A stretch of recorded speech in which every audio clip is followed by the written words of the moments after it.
Hello everyone, and welcome to Tinfoil Tuesday.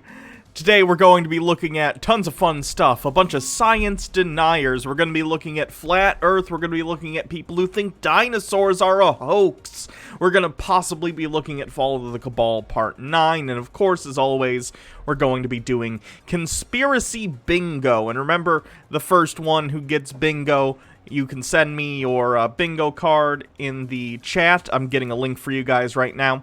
And I will gift you a sub. Or if you already have a sub, I will put you on a list. And then when yours runs out, just let me know. And I will make sure that you get it. So let me get you your bingo cards real quick.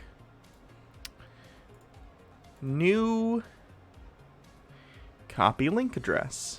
How are you all doing on this Tuesday? Obo-Wan with 1,000 bits. Let's get that conspiracy party going. Fuck yeah, thank you. There's a link to the bingo card generator in the chat if you would like to participate. If not, fine, but it's a lot of fun. I gotta add some new stuff to this, because I feel like there's more or less a lot of the same. Oh, Spurry, is there extra stuff on this? Oh, extra stuff I think got added to this. Thank you to the person who makes the bingo card for adding stuff. I appreciate it. There's nothing funny about the tools of capital. Shamrock Star with 100 bits. Ooh, hype train already? I'm going to have to clad myself in tinfoil. Remember, on Tinfoil Tuesdays, as we get to levels of the hype train, I will don my tinfoil armor and prepare my body for the various reptoid nonsense So, Nothing funny about the tools Wing of the Ultimate capitalism. Nug with 10 bits. Hype Train. Thank you very much. I appreciate that. We're at 76% of the level 1 Hype Train. Almost to the first tinfoil benchmark? I don't know. Words are hard.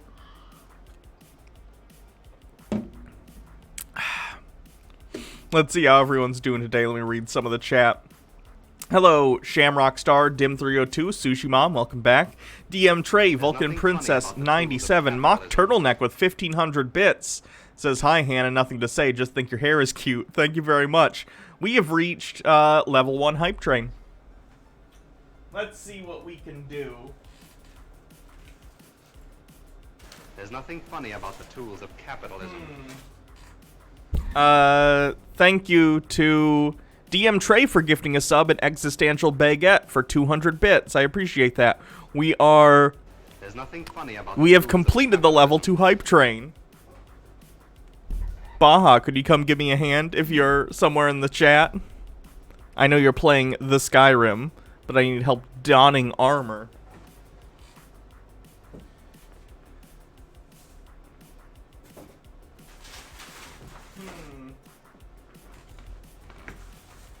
Well, tinfoil gavel.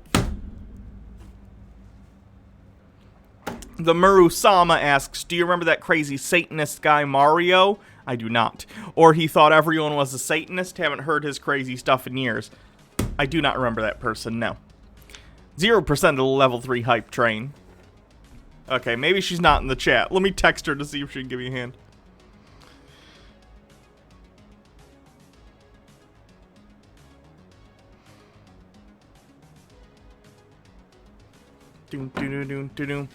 Hobo Dancing Queen says, just wanted to say that we have the same name and I felt dumb when I didn't guess it before the reveal. One person guessed. Guess who it was? It was Baja Blast. So 49% of the level 3 Hype Train. Thank you, Excessive Observer, for 500 bits and Crystal Cat for 20 bits. I love you. I love you too. Tinfoil me. Highly in Derp with 100 bits says, always love a good Tinfoil Tuesday stream. Me too. I was playing Skyrim and listening to YouTube, and the second I turned on your Twitch stream, it said, There's nothing funny about the maybe tools she's of not in capitalism. chat. Maybe I should text her. Hello, OCP. Welcome to the stream. Daddy Sume, as always. Welcome. The Marusama says, you did guess Hannah, but you didn't post it. Likely story. Raznet Jarrett says, so if one of us had guessed, would we have to date? I think those are the rules. Baja won. Or lost, I guess. Lost? What the fuck are you saying? You have to deal with me and put tinfoil on me. It's not hard There's to nothing deal funny with about the someone tools that of I love. capitalism. That's good. Chef Boy R2D2, which is a great name with 100 bits. Last bit of bits for a good cause. Thank you. Shamrock Star with 200 bits. Foiled again. There's nothing funny Indeed. about the tools of I know the capitalism. feeling. 68% level 3 Hype Train with 2 minutes left. We can do it. Level 5. I need to be protected from the 5G. And especially the 6G that they haven't told us about.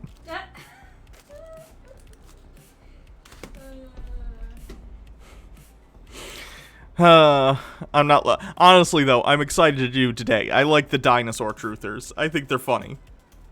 Because everyone knows dinosaurs existed.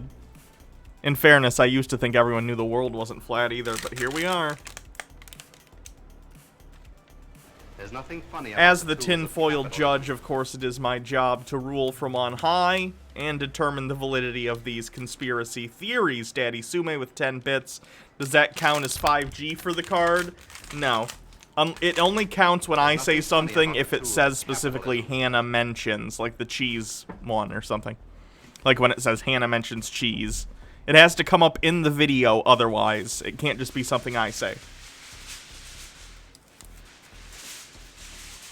'There's nothing funny about the tools of capitalism. Mock Turtleneck with 500 bits. Thank you very much. We were at 69%. Now we're at 93 with under a minute to go. We're so close. Dude Spanking Dude with 2 bits. You missed my bit donation message up there. Oh, geez. Let me try and find it. Sorry, I'm getting a lot. Dim302. Sorry, I also missed a bunch of your biddies. Thank you. Dude Spanking Dude says, I will finally get to see the God Bible Crazy Side I linked to you a while back. Yeah, we can look at that today. Clara Estermont says, I recently started HRT. They haven't told me yet if Tuscans are actually fake. Oh, toucans. Sorry, not Tuscans. I was thinking Tuscan Raiders from Star Wars. Nick Snort with 200 bits. OCP with 2 bits. Level 3 complete. Shamrock Star with 100 bits says, long may she reign. Thank you, everyone. We're at 7% of the level 4 hype train. We can do it. I think we can get to 5 today. I think we can. Like the little engine that could. I'm also wrapped in metal, much like the engine. Was the little engine that could the whole train, or was it just the engine?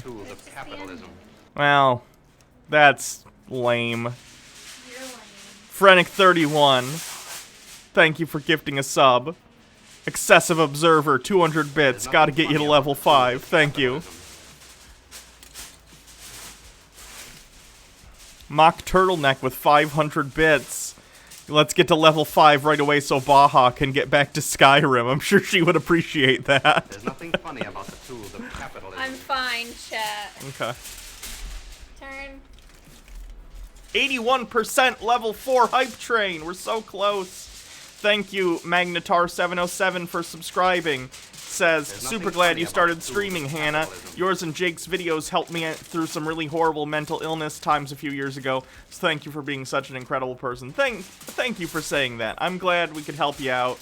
I'm glad you're doing better now. Gothy Lassie with 100 bits. My cousin thinks dinosaurs aren't real, and the bones were put there by Satan to trick us into believing science. Well, Satan did a good job. Can I just say that? Does your brother know anything about fossils? Because I know he's a geologist, which is different than paleontology. But, like, I imagine he understands about, like, fossil formation. Yeah. That's probably interesting. Yeah. He wanted to be a paleontologist to begin with. Oh, why did he change his mind? There's no money in paleontology. There's money in geology, though? Funny about the tools of capitalism. Obowan with 500 bits. Let's get handed a level 5, he says. Wow, thank you very much. Level 4 complete. It's not that there's money in geology, it's that it's more employable. No, there's more, There's nothing funny about the tools of oh capitalism. God, what's the word? Thank you, Bumble programs. Homestead, for your 5 bits. So it's just like, easier to get education in it? Yeah. Okay. Interesting. 6% of the level 5 hype train with 4.5 minutes. We're so close. And then we can get to the conspiracy goodness. Tinfoil armor will protect me from your Satan rays. Verizon, you can't stop me from telling the truth about selling children in cabinets. The Wayfair thing. Have you heard about the Wayfair conspiracy? Yeah, unfortunately. There's nothing funny Shamrock about the Star with tools of 200 bits. capitalism. Let's get it done. Thank you. DM Trey says, I think oil companies consult paleontologists, don't they? I have no idea. I know they consult geologists. Yeah, the Maru Sama says, perfect for today. The Vigilant Christian Mario. Hold on, let me click on this. Kanye West is wrong about the mark of the beast. 100% proof. Okay, we can check him out at some point. Speaking of cabinets, I ran into a they in Wayfair post on Facebook. Ew. 3 minutes at 12%. We can do it. Clara Eastmont says, just talking about Argonians count as talk about reptoids, reptilians. No, because those are fictional characters. As opposed to reptilians, which are very real. Wow, Mock Turtleneck. Thank you. 1,500 bits. Don't know if you saw the link I sent on Twitter, but some guy thinks BLM is an Antichrist scheme. Oh no. Can you link it here, and I'll take a look at it? Yay. We have a lot of stuff to look at today. This is probably going to be a 4-hour stream. I am creating a new fashion. Thank you.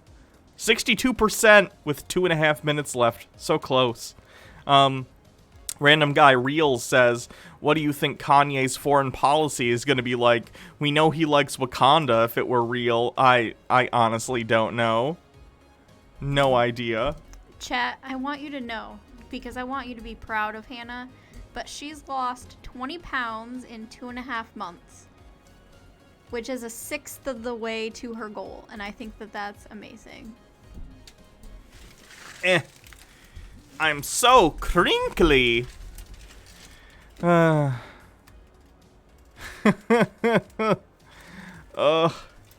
Crinkle. There's nothing funny Crinkle. about the Hannah tools of is capitalism. sexy. Oh god.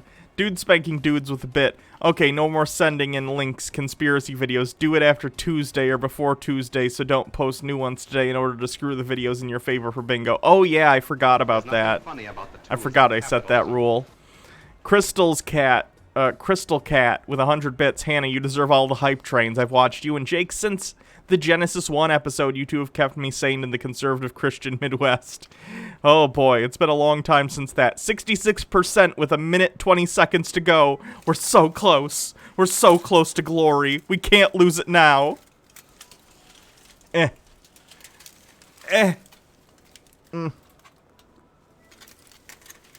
Congrats, dodging flames. That's awesome. Fuck yeah, I know it's tough. It's tough to lose weight. I have bad impulse control. Mock Turtleneck, thank you There's for nothing gifting a funny about sub. the tools of capitalism.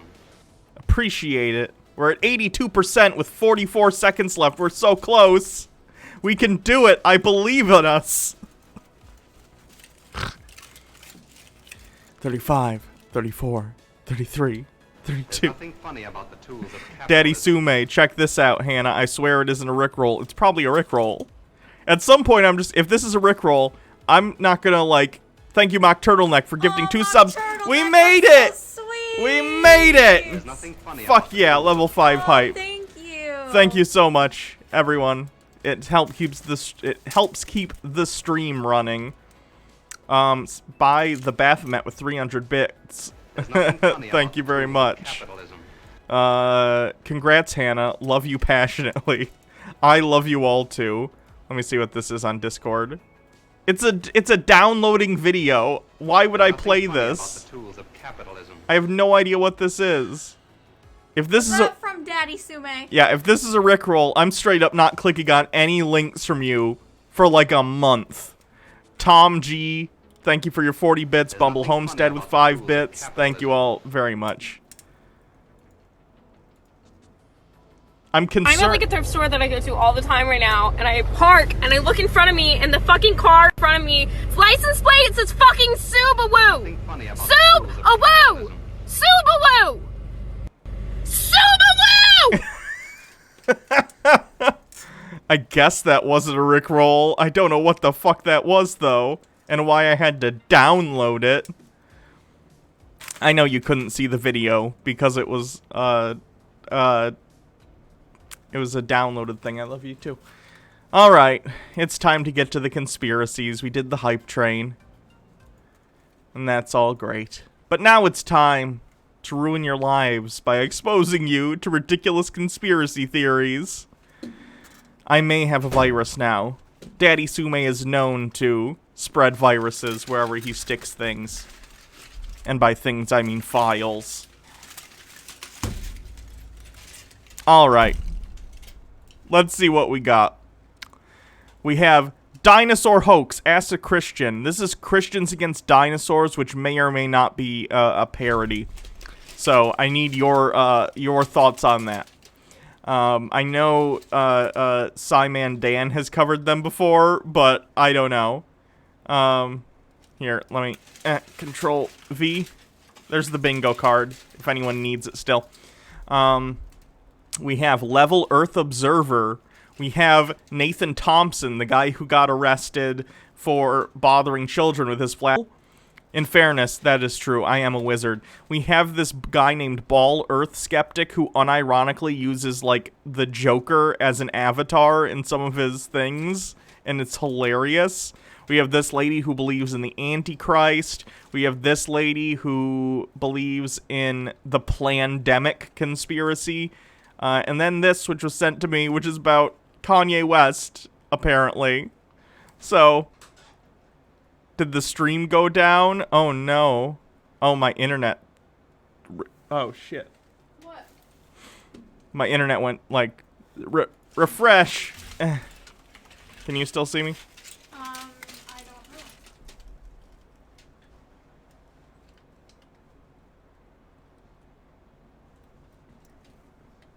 Let me look.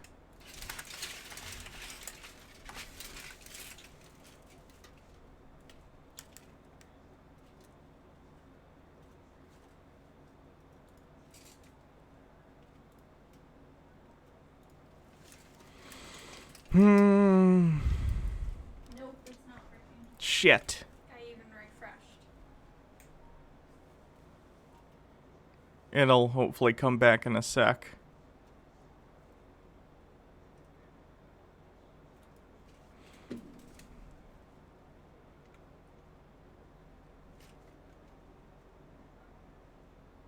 It's going very poorly, but it is going for me. Let me go.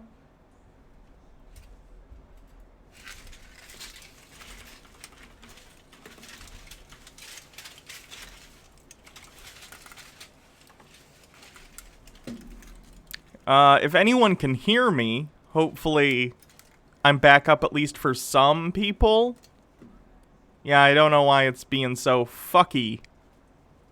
Is the audio also laggy, or is it just the video? Can you at least hear me? Looks good on mine. Okay, thank you.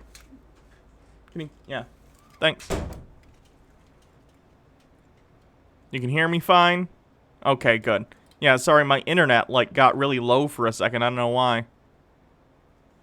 You can hear me, but the video's super janky. Well, the audio's what matters most here. So it's okay. Good to go. Video janky as hell. Hopefully it'll get Bumble Homestead with 5-bit. She's back. Thanks. 163 viewers. Holy fuck. How did that happen so quick? Wing the Ultimate Nug 400 bits says, told a customer that it's city law to wear a mask at Walmart, and he now wants to count how many people don't have a mask next to me while trying to debate why COVID is fake. I can only tell people it's the law. I can't enforce it as a Walmart employee. I'm dying and got to tell someone. Yeah, people are ridiculous. I don't know what people's problems are. Yeah, lots of dropped frames or something, but at minimum, at least you can hear me. So, hopefully the video will improve over time. Sorry about that. Now let's get to the conspiracies. Let's take a look at Einstein Was a Fraud by Nathan Thompson to see what Nathan has to say about Einstein, because I'm sure his educated opinion is not worth quite as much as a flat earther. So let's see. That's right, capitalistic propaganda. Let me go and make sure we're live real quick. 1 second, guys. Gotta check my phone. Make sure the stream's good. We've been Brianna Barrett, thank you for following. My run for my money. And they demonetized my channel, by the way, so you know how that goes. Oh no!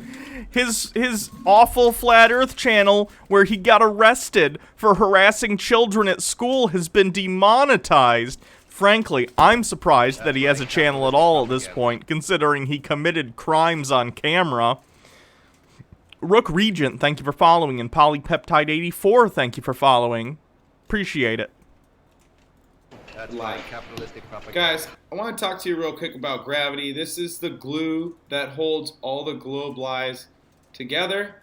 It is the force by which all objects are attracted to other objects, so I guess in some, like, metaphorical sense you could call it a glue, yes. So depending on what you Google, you'll get different answers about gravity.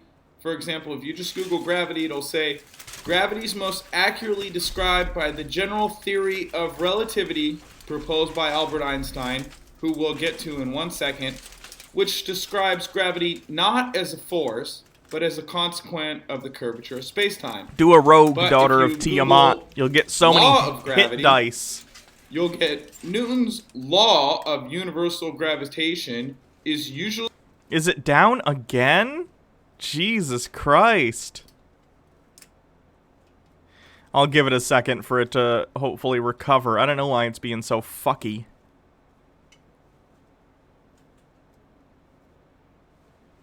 Any better now? Sorry, I don't know why my internet's being like this today. Polypeptide84 says, Hannah, you rock. Been watching since Bible Reloaded, since before you had faces. Thank you very much. Sorry about all the loading issues. stated that every particle attracts every other particle in the universe with a force. Okay? But gravity is most accurately described not as a force, but as the consequence of what Albert Einstein told us, okay? Okay, yes, but it's represented as a force, right?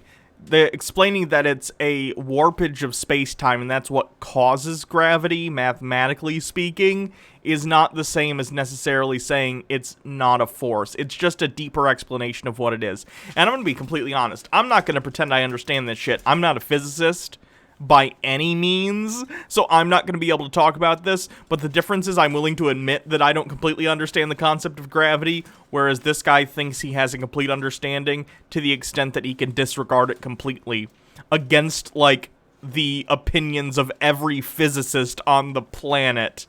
Gravity is a force in the sense that we experience it as a force, even if it isn't one of the main, I don't know, forces as you I don't know. I'm gonna put that out there. Don't know. But gravity's a thing. So I just want you guys to know before we go into this video, talking about Albert Einstein, he had... lower the video quality or something? I can try, but I don't know why the internet's being like this. Because it's real bad. I can't do it when it's running. So no, I cannot. Oh wait, stream? Yeah, I can't change settings while I'm live. So no, I cannot. So the video's gonna be real bad, probably. But it needs to be that way. Hopefully it'll resolve itself over time. There's no way to make it so that people can change the video quality that they watch on their end? No. Because I know that other streamers I can choose. It's not an option that I can set. It might just be a partner thing. Don't know. Anyway, sorry about the video quality, everyone. Hopefully it'll resolve itself over time. There's nothing funny about Do flat earthers not believe in aliens? No, many flat earthers don't even believe in space. So...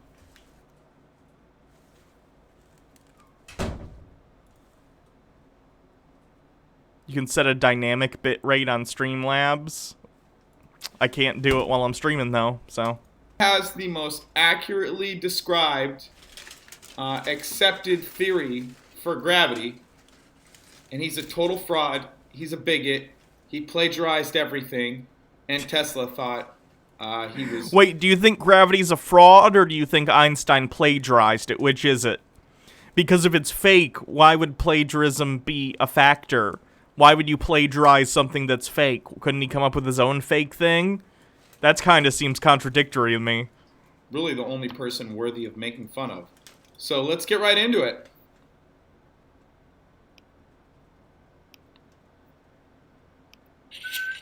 Hey.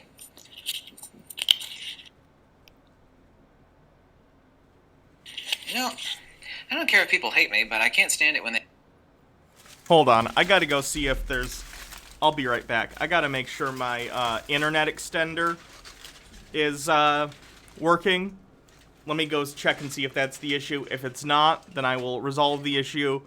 Be right back.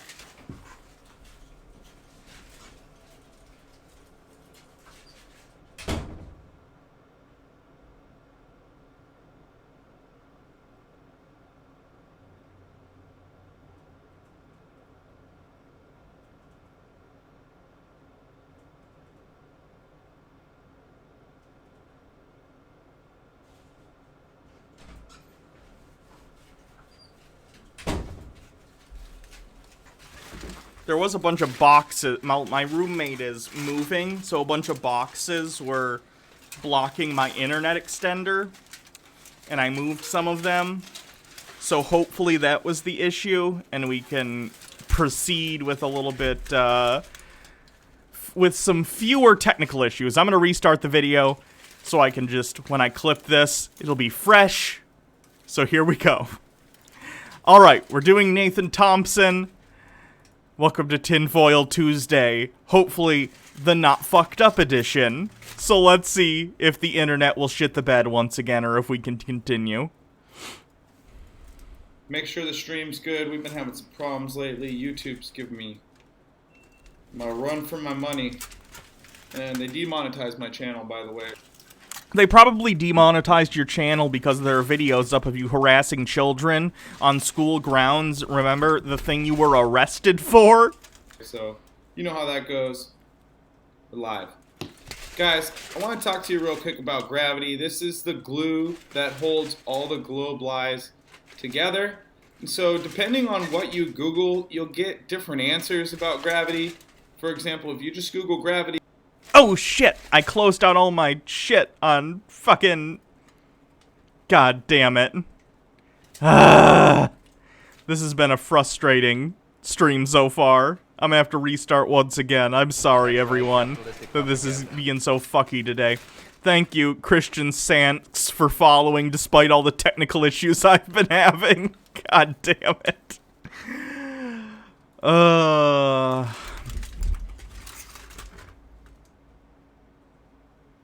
Is there a command for opening closed tabs? Control-Shift-T. Control-Shift-T. Fuck yes. Got it. Now let me just make sure the, I gotta switch the window capture so it works. And then everything should be good. I think my internet's being a little bit stronger since I moved those boxes. Okay. For the last time, let's begin. Are you ready for the same joke a third time? Welcome to the stream, everyone. Let me go and make sure we're live real quick. 1 second, guys. Gotta check my phone. Make sure the stream's good. We've been having some problems lately. YouTube's giving me... Control-Shift-T. Yeah, I got it. Okay. I'm real behind. Everyone's very behind. I think the problem was there was a TV box blocking my Wi-Fi extender, so I had to move it. Okay. It seems like the internet's being stronger now. I love you. Love you too. My run for my money. And they demonetized my channel, by the way, so you know how that goes. Even though I made this joke the previous 2 times, seriously though, Nathan, the reason your channel has been demonetized by YouTube is because you have video on it of you committing crimes. You have a video of you going to a playground at a school and harassing children about your weird flat earth shit. I'm surprised your channel hasn't been deleted. We're live. Guys, I want to talk to you real quick about gravity. This is the glue that holds all the globe lies together. And so depending on what you Google, you'll get different answers about gravity. For example, if you just Google gravity, it'll say, gravity is most accurately described by the general theory of relativity proposed by Albert Einstein, who we'll get to in 1 second, which describes gravity not as a force, but as a consequence of the curvature of space-time. But if you Google law of gravity, you'll get... Okay, you're comparing relativity to Newtonian physics. That's what your issue is. Newton's laws and Newtonian physics describe gravity more or less as a force because it's a simpler way of explaining things and understanding them, but it's not a complete picture. Then you have Einstein come along and other people who kind of spell out both general and special relativity, which gives a more specific and accurate picture of what's going on with gravity. So we experience gravity more or less as a force of attraction, right? I drop this, it goes towards the Earth because the Earth has a large mass, and mass seems to attract other mass. So viewing it as a force is a way of describing what we see in the real world. When you get down to stuff like general and special relativity, mathematically we find that it makes more sense to describe these things as a consequence of the warpage of space-time. And then you get into shit like quantum physics, which I barely understand Newtonian physics, so I don't get. The difference, though, Nathan, is that I also trust that there are people out there who do understand these things and go to school and get PhDs and study their entire lives to learn and expand the pool of knowledge of physics.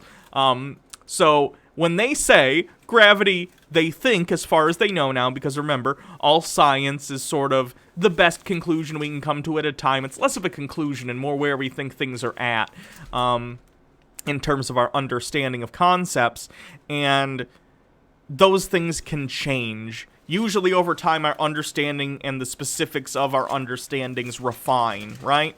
So Newton's understanding of gravity, well, useful in trying to figure out like how fast things will fall, how much things are going to be pulled by gravity based upon their mass. That doesn't give a complete picture of the reality of the situation, and I'd imagine even Einstein's general relativity isn't the complete picture. Quantum physics probably isn't the complete picture. I'd imagine it'll be a very, very long time if humans continue to survive before we get a complete understanding of how gravity works.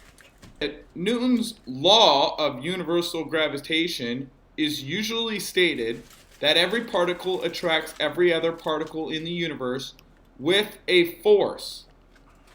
Yeah, Newton was like hundreds and hundreds of years before Einstein. However, Newtonian laws still work more or less for what we needed to use them for at the time. Okay? But gravity is most accurately described not as... Yeah, there's like 300 years between these people, dude. Let's take a look at Newton. What year was he born? Newton was born in 1643. So we have like 300, 250 in terms of years between the two.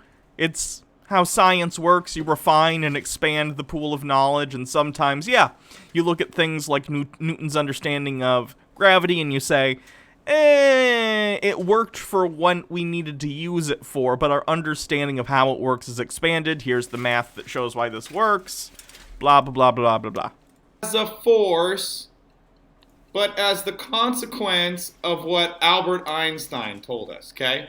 So I just want you guys to know before we go into this video, talking about Albert Einstein, he has the most accurately described accepted theory for gravity, and he's a total fraud, he's a bigot, he plagiarized everything.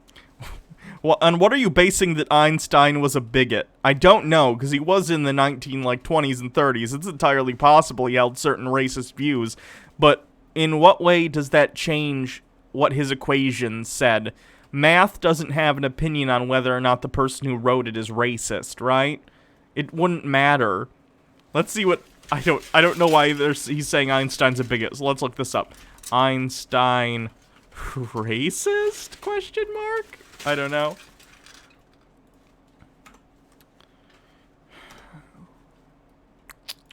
Einstein's travel diaries reveal racist comments. That's a shame. Albert Einstein, the German-born Nobel Prize-winning physicist, became an outspoken civil rights advocate after immigrating to the United States in the 30s to escape the Nazis, but newly published travel diaries from the 20s when Einstein and his wife Elsa embarked on a months-long voyage to the Far East and Middle East reveal a younger man who himself harbored xenophobic and even racist views. In the passages from the travel diaries of Albert Einstein, edited by Zieves,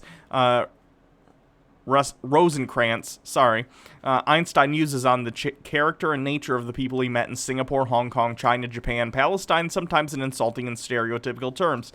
The Chinese, Einstein wrote, were industrious, but also filthy. Oh no. He described them as a peculiar, herd-like nation, often more like automatons than people. Even though he only spent a few days in China, Einstein felt confident enough to cast judgment on the entire country and its inhabitants. He also said, "It would be a pity if the Chinese supplant other races," Einstein wrote. "For the likes of us, the mere thought is unspeakably dreary. Yuck." Here's the thing, though, Nathan.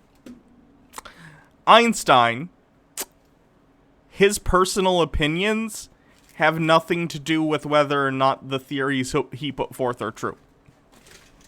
I could say that's a fucked up thing for Einstein to say, and it's a completely separate issue from whether or not E actually equals mc squared, right? So, I don't know why you feel the need to bring it up. It's fine if you want to actually discuss the character of Einstein, but that's not why you're bringing it up. It comes off like a weird ad hoc attack. Do I have ad hoc on my bingo card? Let's see. Doesn't understand the matrix or metaphor for being trans, the gay agenda, false flag, misattribution of coincidence. Expert has a ridiculous field of expertise. Chat and Baja are supportive. Someone doesn't understand how cameras work. Spurious symbology is evidence. The deep state. Numerology. Hannah mentions cheese, hot pockets, aliens. Someone forgets correlation isn't causation. Forced sterilization. Blah, blah, blah, blah, blah. So, no. I'm going to say I don't see one that's like ad hoc. Whoopsie. Whoopsie. Thing. And Tesla thought he was really the only person worthy of making fun of. So let's get right into it.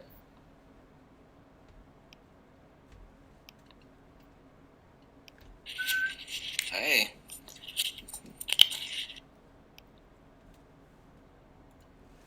You know, I don't care if people hate me, but I can't stand it when they... Tools of capitalism. Thank you, Dude Spanking Dudes with a bit, says, the fuck is spurious symbology? Basically looking at certain symbols and saying, like, this is a symbol for a pedophile. I know this because of a thing from WikiLeaks. Or like, this is a pyramid. Look at, I saw one a while ago that was, look at this pyramid. It's a pyramid on the Apollo lander. Like, basically, like, I'd imagine, I didn't add that to the sheet, but I'd imagine it's like, you know, stuff like that. Finding symbols where there are none. I probably would have named it a little differently, but...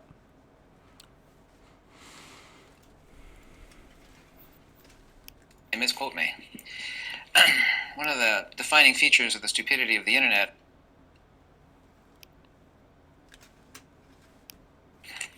is that they'll actually try to...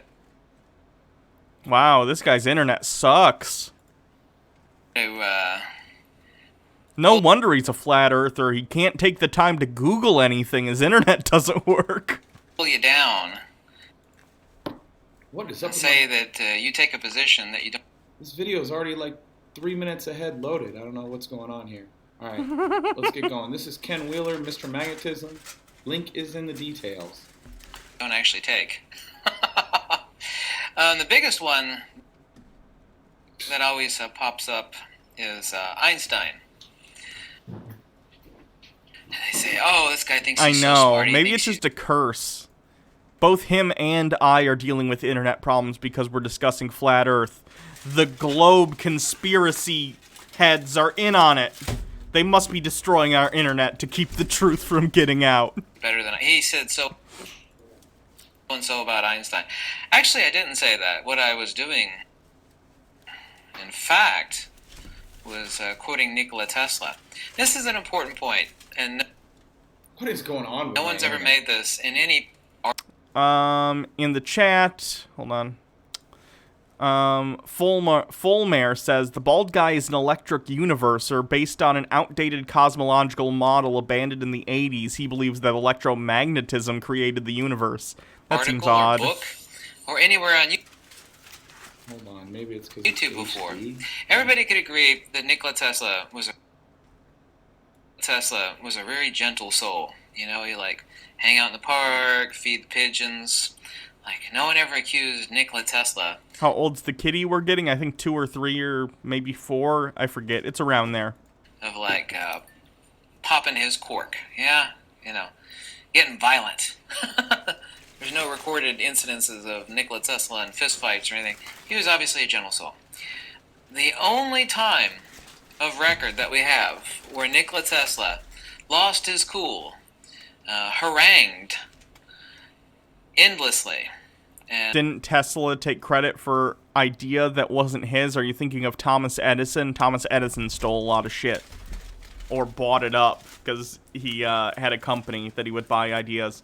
I know a lot of stuff got stolen from Tesla. It's possible Tesla stole stuff. I'm not sure, though. and I'm not too familiar with, like, you know, early, late industrial period inventors. No idea. Late period. came close to pulling his hair out, Nikola Tesla, was his mentions of Albert Einstein. And what a fool he was. Specifically, he called him a fuzzy-haired crackpot. There's a lot of quotes from Nikola Tesla about Albert Einstein. Specifically, the notion of the reification of space as having properties, which is the position, the insane position of relativity, and that forward by Einstein. He said that this was foolishness. Also, too, here's another quote from Tesla. Relativity is a beggar wrapped in the purple robes of a king, whom ignorant people take for a king. This theory, he says, is wrapped in fallacies and is a mathematical garb that's magnificent, which fascinates, dazzles, and blinds people to countless underlying errors. The theory is like a beggar clothed in the purple robes whom the ignorant people take for a... Okay, no offense. Tesla invented many great things. He invented, I think, alternating current, which is what we currently use for our electrical systems in the U.S. If we used a direct current system, you would need way more way stations, and it would be more expensive to run. But the guy wasn't right about everything, right? He also wanted to do wireless energy, which, as you can imagine, when you think about what wireless energy looks like, it looks like a lightning bolt. It's not exactly the most, like, realistic thing to want to work towards, and other stuff like that. So, like, he's a brilliant guy, but like all brilliant people, all of his ideas weren't great. He can also be wrong, right? Another example of this would be Newton.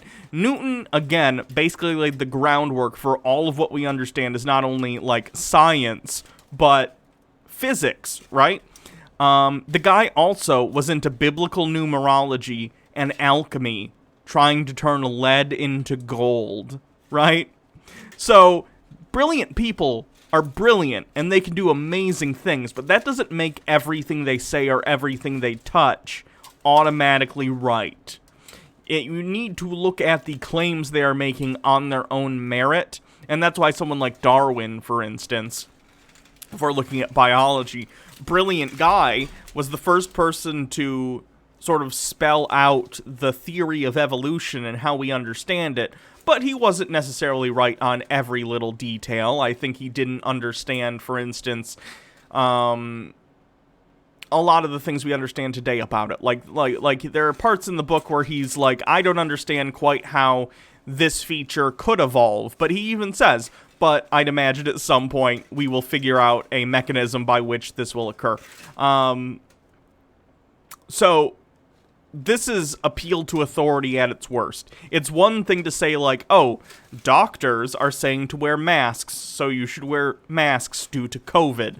That's not an appeal to authority, because you're literally just saying, this person has more knowledge than us about this medical thing, we should listen to them. But to say, like, Nikola Tesla said Einstein was bullshit, so obviously it's bullshit because I like Nikola Tesla. No, because that's not even really his field of expertise, right? He's an engineer. He's a guy that deals with electricity. Einstein is a guy that was a physicist and worked on the Manhattan Project. His purview was, like, physics and stuff like that, so very strange appeal. Frenetic31 with 50 bits is another example. Despite how stupid Ben Carson is, he's also one of the best neurosurgeons in human history. True, that's very true. Ben Carson, idiot on a lot of topics. He thinks the pyramids were grain silos, but he can cut into a brain real good. Fulmare, the Electric Universe guys are based off some grifters that were electrical engineers. This particular guy thinks that Tesla was a victim of the Illuminati-esque conspiracy to hide that there's a giant transistor that powers all the stars in our galaxy. Oh. I rule fucking crazy. a king. My conclusions differ from Einstein's, and it is to this extent that that tends to disprove the Einstein theory. My explanations of natural phenomena are not so involved as his. They're much simpler. And when I'm ready, I'll make my announcements. Those are the papers, by the way, in the missing trunks of Nikola Tesla that disappeared at his death, unfortunately. We do actually have some of the unified theory from Nikola Tesla that survives. Very, very little, unfortunately. He also wrote a really neat poem for a dinner party for his friend, by the way, and I've talked about this before. It's a very involved poem, and the whole poem is about throwing poo in the face. Yeah, Nikola Tesla wrote a fancy poem about what a stupid, ignorant dingleberry Einstein was. That's fantastic. I love nothing more than old-timey, like pre or early 19th century. You see, this is one of the reasons I like Hamilton so much, because it portrays this, like, absolute polite savagery so fucking well. You can see this, too, in the movie Amadeus, where Amadeus is, like, this brilliant pianist, but he's also, like, a man-child. I love the fancy poems and things people used to write, and elaborate letters, and this beautiful, like, calligraphy, like, writing that just are basically big fuck yous. Like, there's something to be said for a good just call-out tweet, but it's not a fucking letter you spent all day on because there's no TV, there's no movies to go see, it's just hot, and you're sitting in your study writing a fucking letter all day, and this is what you do. It's a bit of a lost art form. And I enjoy that kind of thing. It's hilarious. The most gentle person of our scientific history. And, yeah. So, we know really what Nikola Tesla thought about Einstein. Okay, Nikola Tesla doesn't like Einstein. That doesn't make Einstein wrong. It implies that these people think that Einstein came up with general relativity. And everyone was like, oh, Einstein said it? It must be true, as if no one else double-checked. As if people who are in physics, or are in college for physics, whether it be undergrad or up to, like, you know, you're getting your PhD in physics, let's say, as if you don't go through the process of understanding what general relativity is and how to prove it mathematically. Like, do they think that college is just you go in and they go, this is E equals MC squared. It is true. This is true. Believe it. And everyone goes, oh, it must be true. You've told me to believe it. No. College is about explaining theory and walking you through the steps so you can find the answers for yourself. And as it turns out, hey, general relativity works for what it is. It's not a complete picture because, of course, now we have stuff like quantum physics, but it helps us understand things, and that's all stuff in physics is. It's models to understand the laws in the universe that make things function. Daddy Sume, with 10 bits, most gentle person in scientific history, who is also a proponent of eugenics. Oh no, was Tesla a eugenicist? Yikerinos. This theory of Einstein relativity is a mass of errors, deceptive ideas, violently opposed to the teachings of great men of science in the past and even to common sense. Einstein is a beggar dressed in the purple robes of a king. Once again, he says that again. Since action and reaction are coexistent, it follows that the supposed curvature of space, a la Einstein, is entirely impossible and absurd. Also, Nikola Tesla. There's a lot of other stuff that we need to actually talk about Einstein. By the way, I think last year, Einstein was famous for having kept diaries. Yeah, of his travels, things he would see, he would comment. Oh, he's going to bring up the racism thing. On him. His family doesn't want those, but one got translated from the German. And it's published by the prestigious Princeton University Press. You can find it on Amazon. It's called The Travel Diaries of Albert Einstein. It's only part of them. This only involves the Far East, Palestine, and Spain. And within it, I can't tell you here in a YouTube video because I'd have to say some really heinous stuff in quoting what Albert Einstein said. Hardcore stuff that you would not believe that came out of... Again, this has nothing to do with whether or not general relativity is true or not. You can think Einstein was the biggest douchebag on the planet, That's fine. I'm not telling you how to feel about Einstein. I don't particularly feel one way or another about him, and I haven't read enough to form an opinion on a man who's been dead for decades. It has nothing to do with whether or not general relativity is true. Of his pencil in his own personal diary. He said, you just imagine. Lieutenant Havoc says he would later remark how silly his racism was in his younger years, so he even grew and changed. Interesting. Again, I don't think it matters either way. Whether he changed or was a legit racist his entire life. Nothing to do with general relativity. Means a lot to his character, means a lot to how you should view him. But none of that is an issue connected to the fact that relativity is true. Like the most crazy, Louisiana, Mississippi, Alabama redneck, It's not, someone asked, does this count as citing a study from the 18th or 19th century? It's not really a study. He's more kind of citing an opinion by Tesla. So I don't know. I don't think that counts because it's not an actual study. It's just like saying Tesla didn't like him. No, this does not count for racist disbelief of historical events. Just something... Racist disbelief of historical events is like someone saying, they couldn't have built the pyramids. Or someone saying, like, I don't know, where's another place? People couldn't have come from Africa. Like, that would be racist. It's not just any racism. It's disbelieving a historical event happened because of some underlying racism. That's what that means. A true hater. On the bingo card. I'm going to give you a picture. You can look up this book, by the way, and look at some of the quotes from it. Einstein said that stuff and way worse. So, he said it about a lot of different races. So, that's a fact. This is Princeton University Press publication. So, Einstein was a hardcore hater. There are many varieties of humanity. Yeah, this counts for expert gives opinion on something outside of his title of expertise, I'd say. I'd say that in terms of Tesla, because Tesla isn't... Yeah, but, God. Just as a little side... Because Tesla was not, like... again, Tesla's a smart guy, but I don't think he was qualified to comment on whether or not general relativity was true. And this is only one diary of a certain part of the world, several parts of the world, that he wrote about. Other diaries exist from him, not translated. I don't know if they'll ever reach the light of day, because there's a lot of people invested in this guy's image, maintaining... Did you hear what he said? This globehead just told... Wait, did I click on the wrong one? Expert has a ridiculous... Oh, whoopsie. I clicked on the wrong one. There we go. Thank you.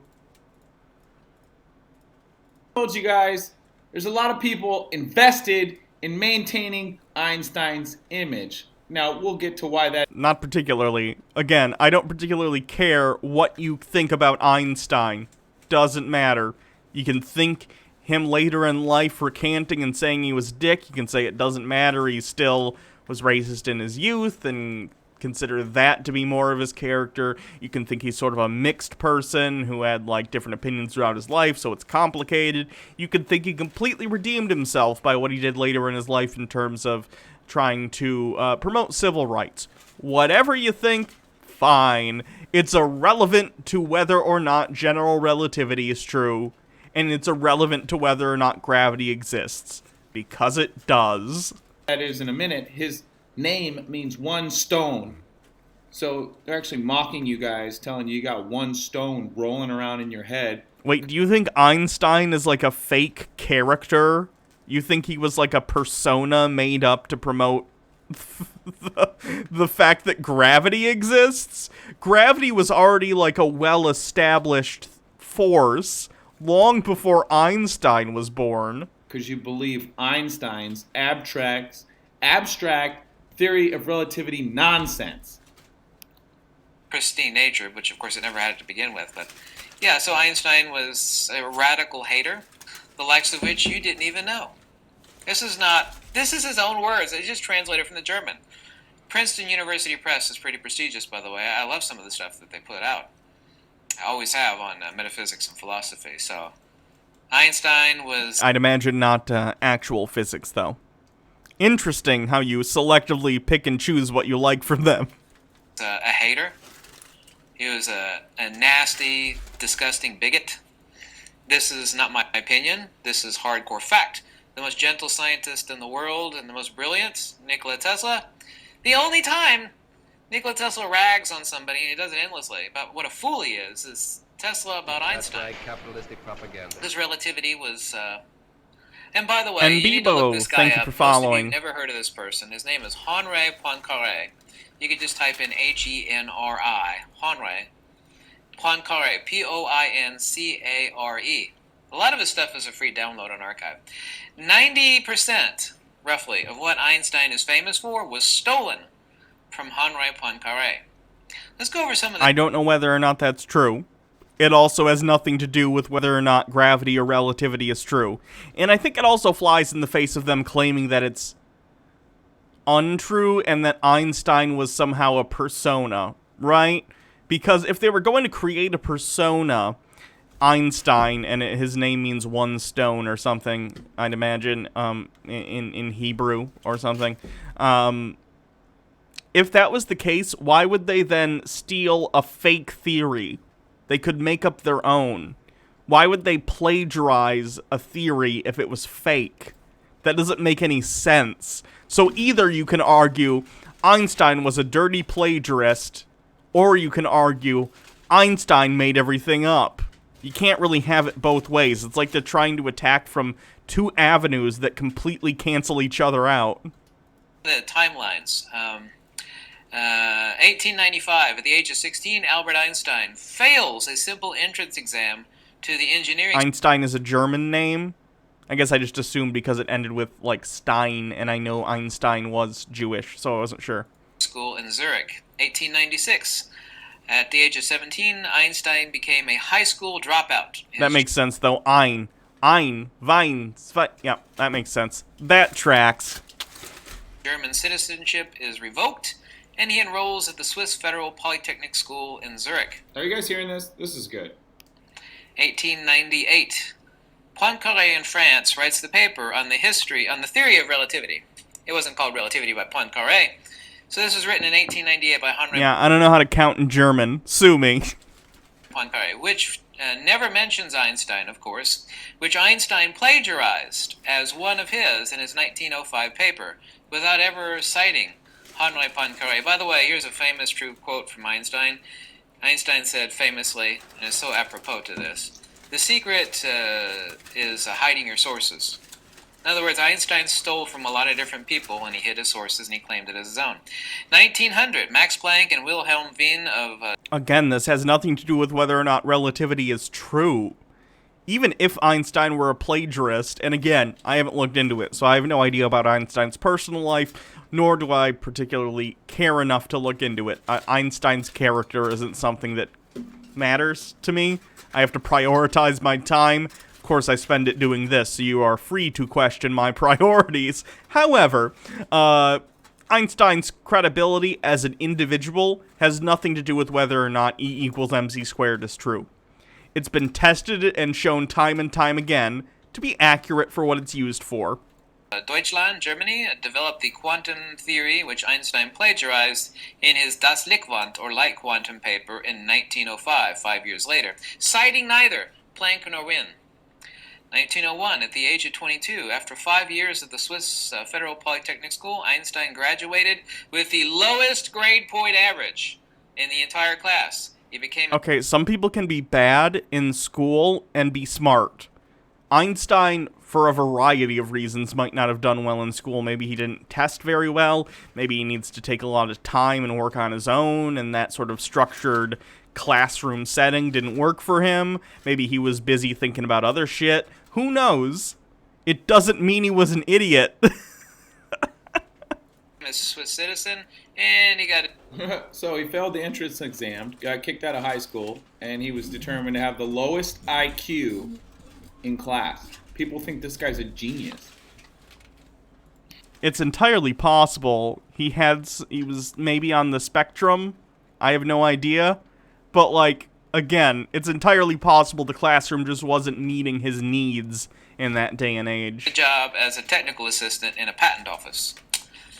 1905, Philip Edward Anton Oh yeah, he did conflate GPA with IQ. That's weird. von Leonard, yes, Philip Edward Anton von Leonard, nice long name there, who's Einstein's wife studied under. Yeah, Einstein's wife studied under this guy.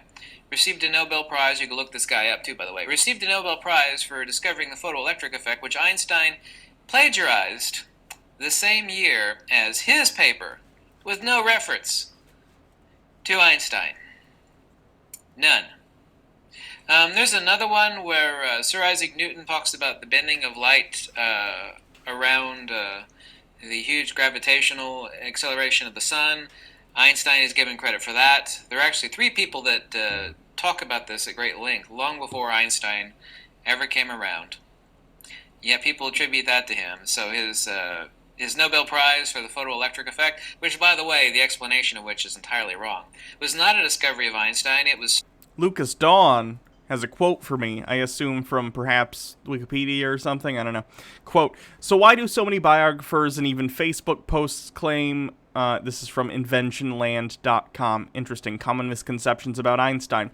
Quote, so why do so many biographers and even Facebook posts claim he was a bad student? It's actually due to a change in the grading system at his high school, Cantonal School. During 1 year in the first semester, Einstein scored a 1, which was the best possible grade at the time. The next semester, the scale flipped and 1 became the lowest score. So within a single year, his scores on his first semester and 6s in the second. Pretty confusing, right? Oh, so he's completely misrepresenting what happened even. What a shock. stolen from Philip Edward Anton. Like I said... So he scored the best grade, not the worst.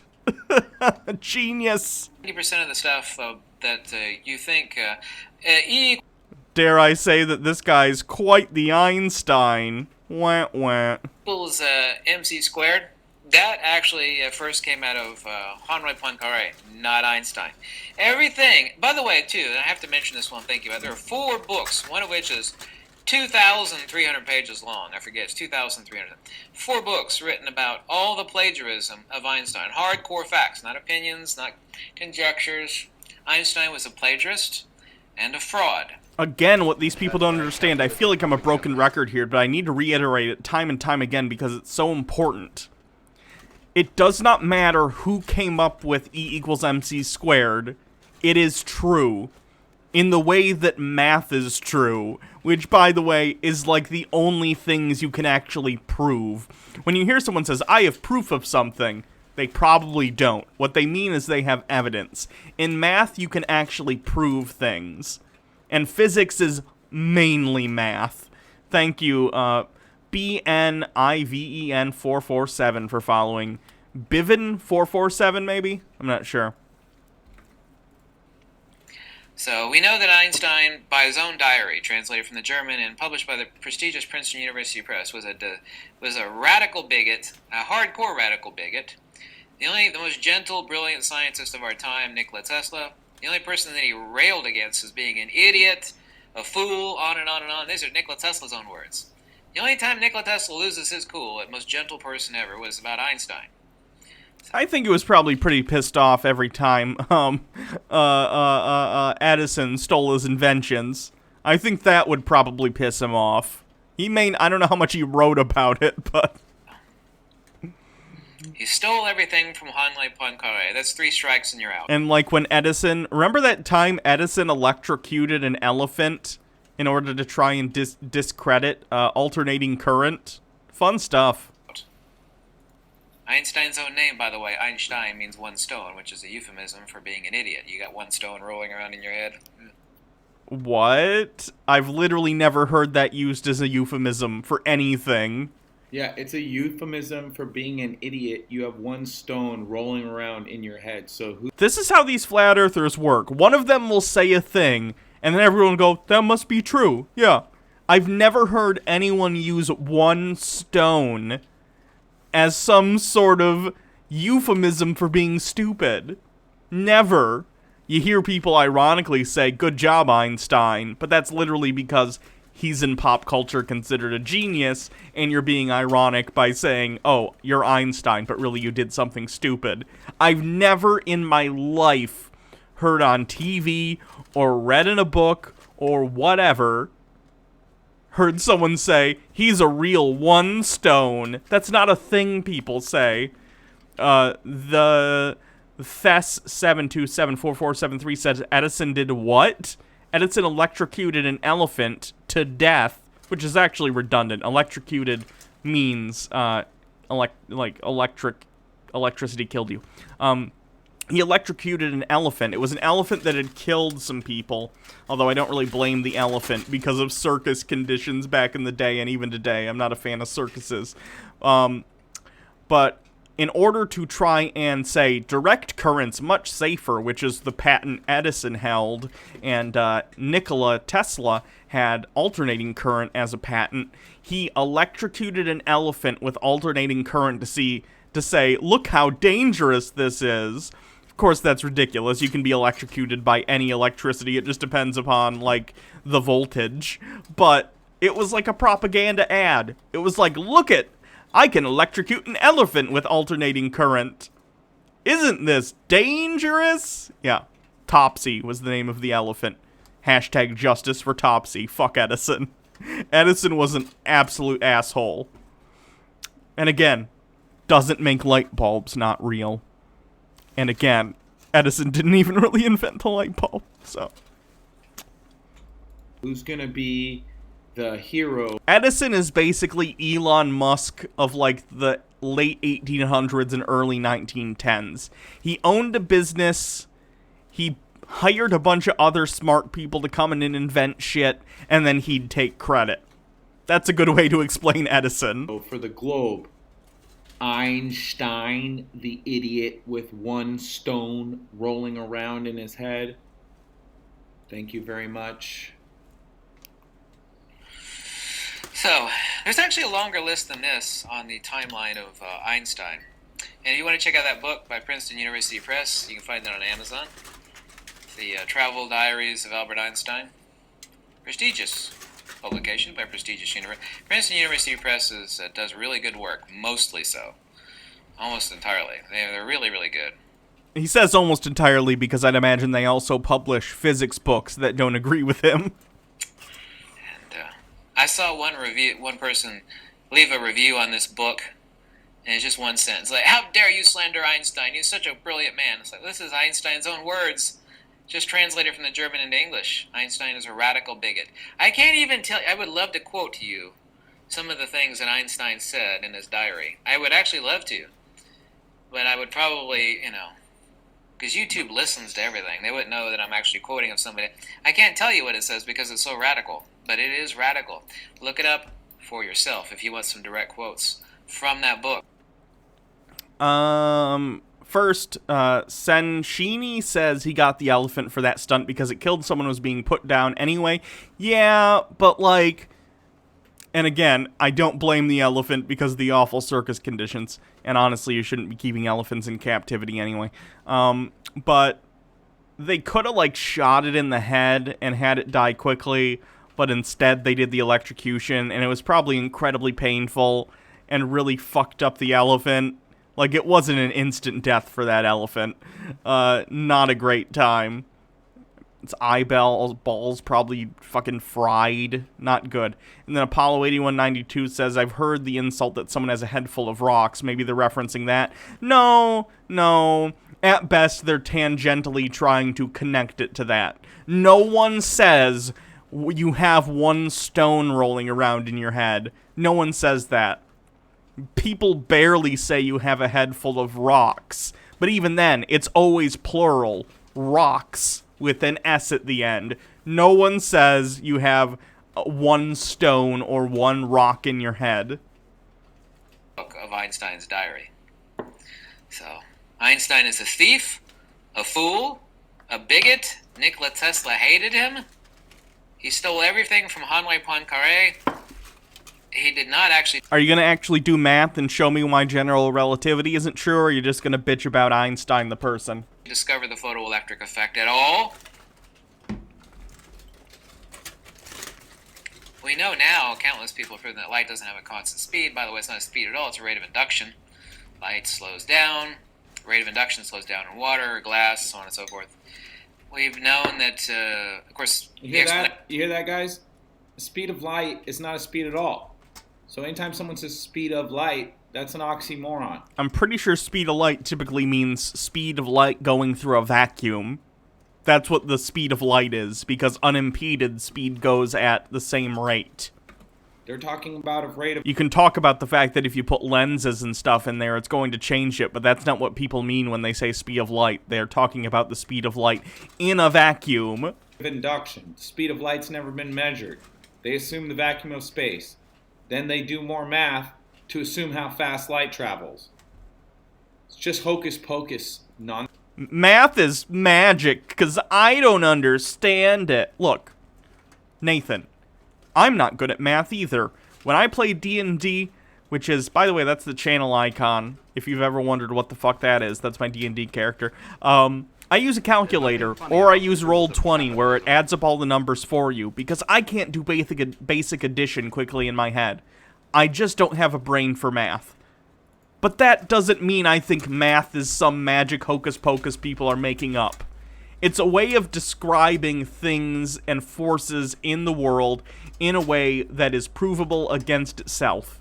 You can check and see if equations are true by reverse engineering them, right? I don't understand what these people think the world is, other than flat, I guess.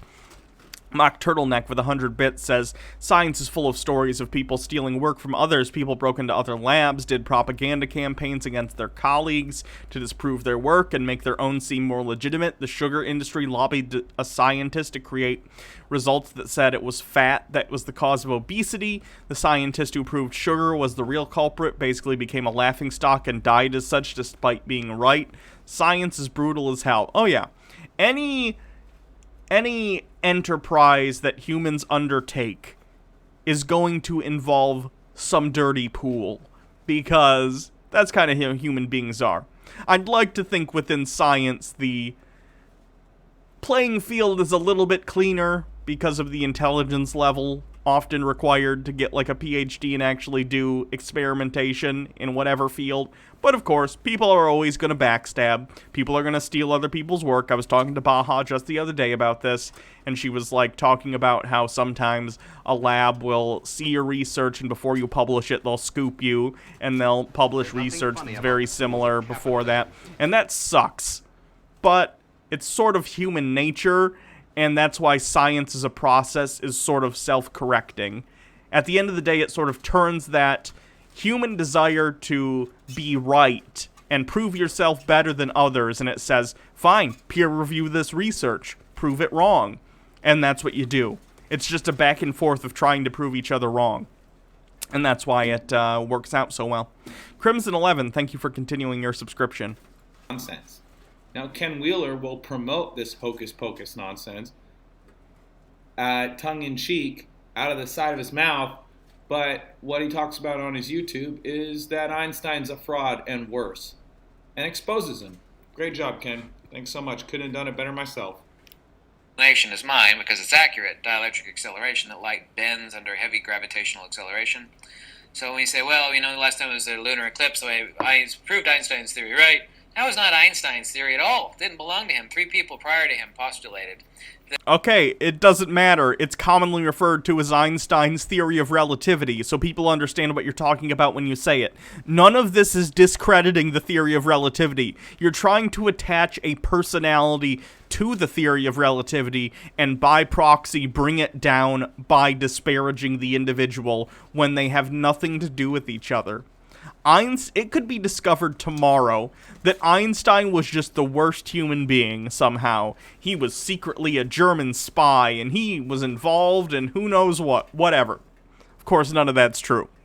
But even if it were, it would have nothing to do with whether or not the theory of relativity were true. Operation Paperclip in the United States, we recruited a lot of Nazi scientists to come and work on rocketry for the U.S., the rocket still flew, despite the fact that those people were awful. You get what I'm saying? People can be awful and be right. These things are not mutually exclusive, unfortunately. I wish that the moral good had a monopoly on accuracy. But unfortunately, that's not the world we live in, and often people who are incredibly evil or even just flawed will be right. And that's fine. Their writings and equations stand on their own merit, not because they're attached to a famous name. When relativity came out, and Einstein published that, people didn't say, oh, it's Einstein, it must be true. He became famous for the theory of relativity. So the theory itself stood on its own and made him famous, and put him in the popular consciousness. Okay. Fulmare says, the Electric Universe guys made a fake charity to develop something called Safefire Project. There was only one ever physicist on the project, and he left due to them wanting to try, like, free energy shit. He did an email with Professor Dave Explains on his latest video. Oh my goodness. That's hilarious. I'll have to check that out later. That light, like a star, would actually... Not to mention, scientifically doesn't prove anything, because observations in the sky are not science. There's no way for the researcher to manipulate the independent variable or the cause of that effect. Okay, but you can still make observations on those things, right? Not all science is literally like holding something in a box and taking away or adding factors. It's great when you can do that. Baja Blast, for instance, is a biologist, and she works on specific factors that go into the development of stem cells to see how they develop one way or another. It's this factor called OCT4. Again, I don't know anything about this, but in her lab, they're able to do whatever they do. Biology magic, I don't know, and fuck with this factor and see what happens, and that shit's cool as fuck. But that's not how all science works. In astronomy, you need to just look at the stars and see what you can find. In physics, you use math to create models and see how accurately your models and mathematical formulas line up with reality. And your formulas, including E equals mc squared, is only as good as its ability to predict how things function. So when they create these formulas and plug in all sorts of different variables and find out that these equations work, that's how you prove that your formula is true. By checking it against both putting different numbers in and making sure it all works still, and using it to predict things. All you can do is be a globe earther, observe and declare, which is a fallacy. I love you too, Baja Blast. Called affirming the consequent. If P, then Q. We see P, so we live on a ball. Appear over the sun under a perfect full moon. Under a perfect solar eclipse. People say, oh, this proves Einstein. Well, did it belong to Einstein? And it has nothing to do with warp space-time. Time is only a measure, and space has no properties. What is warping is the circuit of light under the dielectric acceleration. Time is a measure, but it is also a way of understanding a sort of dimension, right? Because I can be in this chair, or I can be in that chair over there. That's a physical dimension, right? Me moving from place to place. But also, I can be in this chair today. I can be in this chair yesterday, which I was when I was streaming, and I can be in this chair tomorrow, right?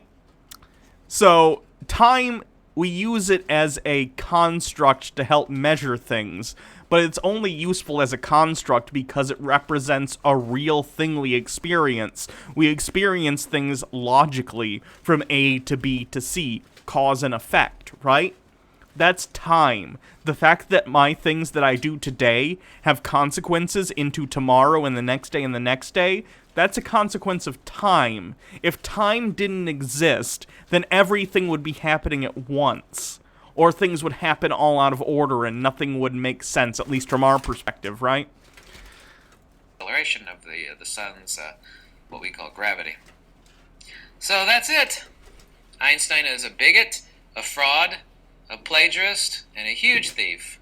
And above all else, a fool. And this is the person... Again, you didn't do anything to actually discredit relativity. All you've done is try and take pot shots at Einstein. And I don't care whether or not Einstein is a good guy or not.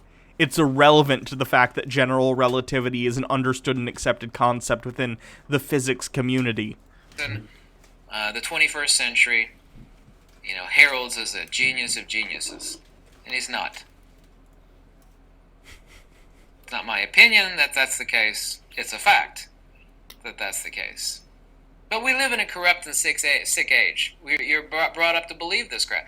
I was told this crap. Oh, he's the most brilliant person ever lived, Albert Einstein. It's all a complete lie. I mean, that's a weird pop cultural perception. I mean, Einstein, you see this it's like the Star Trek gag. In Star Trek, you do a thing where you name 1 or 2 real-world figures, and then you'll name a third future historical character. So maybe one person will be like, great physicists like Einstein, Hawking, and Shabadoo-ba-ding-dong, and it's like, oh, the third one is, by context clues, you imply that they are also a famous physicist. There are people who are in pop culture regarded as incredibly intelligent and are sort of seen as cultural touchstones for an intelligent person. That's why you can ironically call someone an Einstein and they understand the insult. But that doesn't make them, like, one of the most intelligent people who ever lived. I'm not a big believer in generalized intelligence. I think it's more complicated than that. We talked about it earlier with Ben Carson, but Effian32, thank you for following. But, I don't know. General intelligence is a discussion for another day. Lie. It really, really is. The timeline is undeniable. It's like you can't infer other conclusions from this. These things were written by Henri Poincaré long before Einstein ever said them. Einstein literally did steal this stuff from Henri Poincaré. It's not my opinion that that's the case. It's a fact. Okay, so if it turns out that that's the truth, and over time we come to discover that this Henri guy, or Henri, sorry, someone said I think their name was pronounced Henri. If Henri, as it turns out, is the creator of general relativity, great. It's still true. It wouldn't matter. That's the case. Anyway, thank you so much for watching. Have a lovely day, and...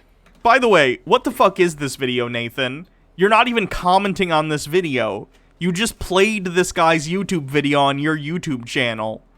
Oh, it is a hashtag mirror. So I guess he is, maybe he asks people to mirror it at the end? I don't know. Goodbye. Some good stuff over there. It's not quite, like what I'm doing, I'm pausing periodically and commenting and trying to refute what is being said. That's fair use. You just playing someone's video without their permission? Not necessarily fair use. On Ken's channel, ladies and gentlemen, feel free to go follow him. Links in the chat box below and in the details. Also, hold on, where's my video? There we go. My video's not working anymore. Oh, wait. There's my video. Alright, there's my video. Just want to show you guys one more time, and now to round up this video. Gravity is most accurately described by the general theory of relativity proposed by a fraud, a plagiarist, a fool, and a bigot, which describes gravity not... None of those descriptors mean anything in regard to the actual math. Nathan, just because we can't do math doesn't mean calling people names will somehow undo the math, right? Like, imagine if I was like, black holes, Stephen Hawking. Stephen Hawking, you cheated on your wife, which I think is true. With the nurse. But that's, again, irrelevant to whether or not black holes are true, right? As a force. Okay, so anytime these globers are telling you, well, there's a force, it's a force. That's not what their religion teaches. Don't let them strawman you. The cause of that is allegedly bending of space-time, which is math on a chalkboard, which was introduced to you by a bigot, a fool, a plagiarist, and a fraud. Nathan, do math. Do math. This isn't doing anything for you, bud. Hate to break it to you. That's the globe. Ladies and gentlemen, all wrapped up in a nutshell. I can imagine a video where Nathan's like, all right, here's this E equals MC squared This Einstein motherfucker putting letters in his math. Einstein, don't you know math means numbers? I can imagine that video. Hope you enjoyed the video. If you're not already subscribed, please subscribe. If you enjoyed the video, please like and share. And I'll see you all in the next heavily censored and demonetized video. Peace out.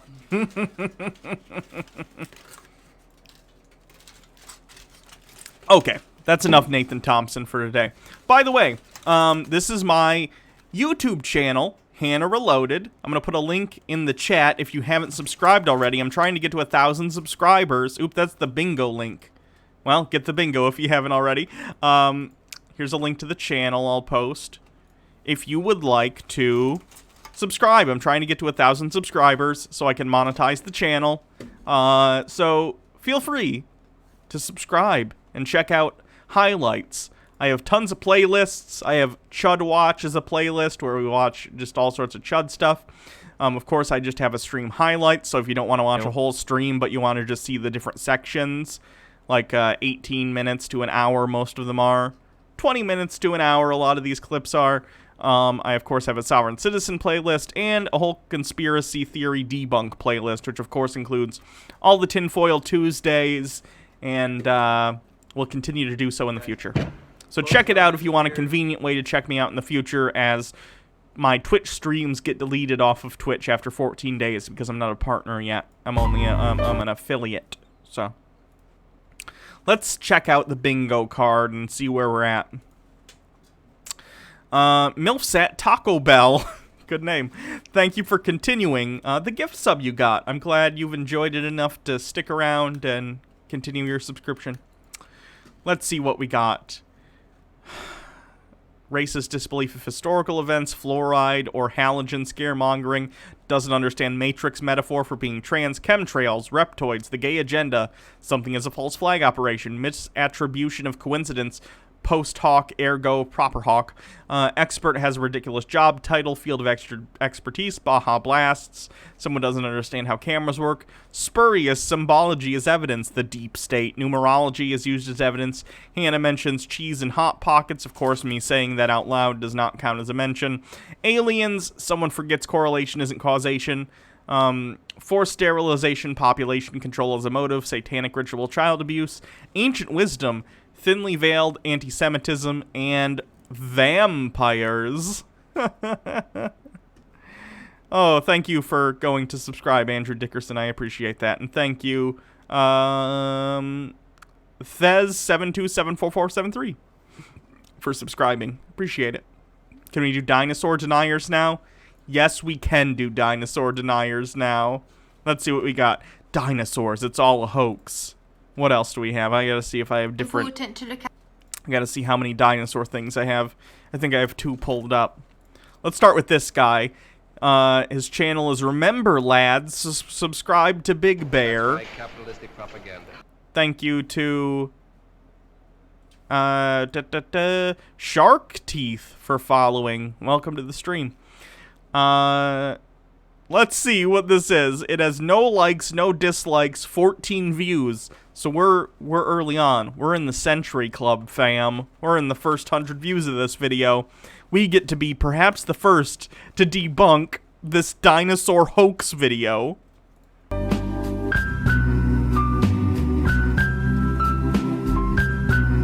right, let's talk about some dinosaurs. So... Oh no, he has a shelf full of books, but he doesn't believe in dinosaurs. I can't read. I don't think his resolution is high enough to see what the books are. It's always interesting to see what books these people read. Because you know a lot of them are like conspiracy books, which explains how they like got to where they are. Dinosaurs, this should give you a red flag. Most dinosaur bones discovered are highly radioactive. Most dinosaurs' bones discovered are highly radioactive. Because of this, the bones displayed in the museum are covered with heavily leaded paint. What is that article from? For one thing, when you go into a museum and you see a dinosaur skeleton, 9 times out of 10, and there are exceptions to this, some museums do actually show the real bones. I believe the Philadelphia Museum of natural history includes an actual skeleton of a T-Rex, but 9 times out of 10, if you go into a natural history museum and you see a preserved skeleton of some sort of dinosaur, it's made up of replicas. They usually cast the fossils because it would be dangerous to keep these like priceless artifacts out in the open where anyone could do anything to them or they could collapse or crazy stuff could happen. Thank you to Deep Southern Man for hosting. Appreciate that. So yeah, most of them are casts. It's all based on real fossils that have been found, but fossils are relatively delicate, and not to mention rare and invaluable, so they don't want to just leave them out in public where people can do crazy stuff, especially when there are people like this out here who might, like, do a weird thing where they're like, dinosaurs aren't real, and they'll run into the museum with a baseball bat and try and smash it up or something. Who knows? The point is, it's a replica most of the time. But that doesn't mean it's not based on real fossils that do exist. There are videos on YouTube showing how they make the casts, and they talk about why they do it. It's quite interesting, but again, we're not really going to get into the actual cool stuff today. Today we're here to look at weirdos like this who think dinosaurs aren't real. The article's from a site called Truth is Scary. Oh, God. Mainstream scientists explain... Daddy Sume with 10 bits says, if Animal Crossing has taught me anything, fossils are hella common and really cheap to sell and buy. Stop lying, Hannah. The first thing I do, I love in Animal Crossing, my favorite thing is filling up the museums. So I had the fossil room filled up within, like, a couple weeks, because I do time traveling in Animal Crossing, so I don't have to wait. I'm very impatient. Fullmare says, from a blog from the Houston Museum of Natural Science, quote, it may sound too weird to be true, but some dinosaur fossils can actually be radioactive. Not enough to harm you, but enough to be picked up by a Geiger counter. In fact, some can be pretty hot. But now that I've let you know that this crazy internet fact is actually true, it is unfortunately time for me to explain that radioactivity in fossils really isn't anything special. So it's probably radioactive at levels like in the same way bananas are radioactive. Like, yes, they're technically radioactive, but not enough to hurt you in any way. Unless you're literally, like, sleeping with a dinosaur bone under your pillow. I don't know. Don't dino bones become stone, like in nature over time? That's what a fossil is. A fossil isn't literally the bone of a dinosaur, because bones don't last that long. Fossilization is a process by which the living material in the bone is replaced by rock. So it's effectively a stone casting of the bone made naturally. It's a phenomenally interesting subject. But again, today we're not here to talk about how cool fossilization is. We're here to talk about why these people think dinosaurs don't exist. There's nothing funny about the Mock Turtleneck says, the reason that dinosaur fossils can be radioactive is because they come from the ground, and radioactive elements are a common component of soils and rock formations all over the Earth. In fact, 50 to 80% of the heat warming the Earth's core is created by the decay of radioactive elements. Took 2 seconds to Google. It's interesting. Calcification or mineralization? No idea. I just know bone turned to rock. That's what I know about it.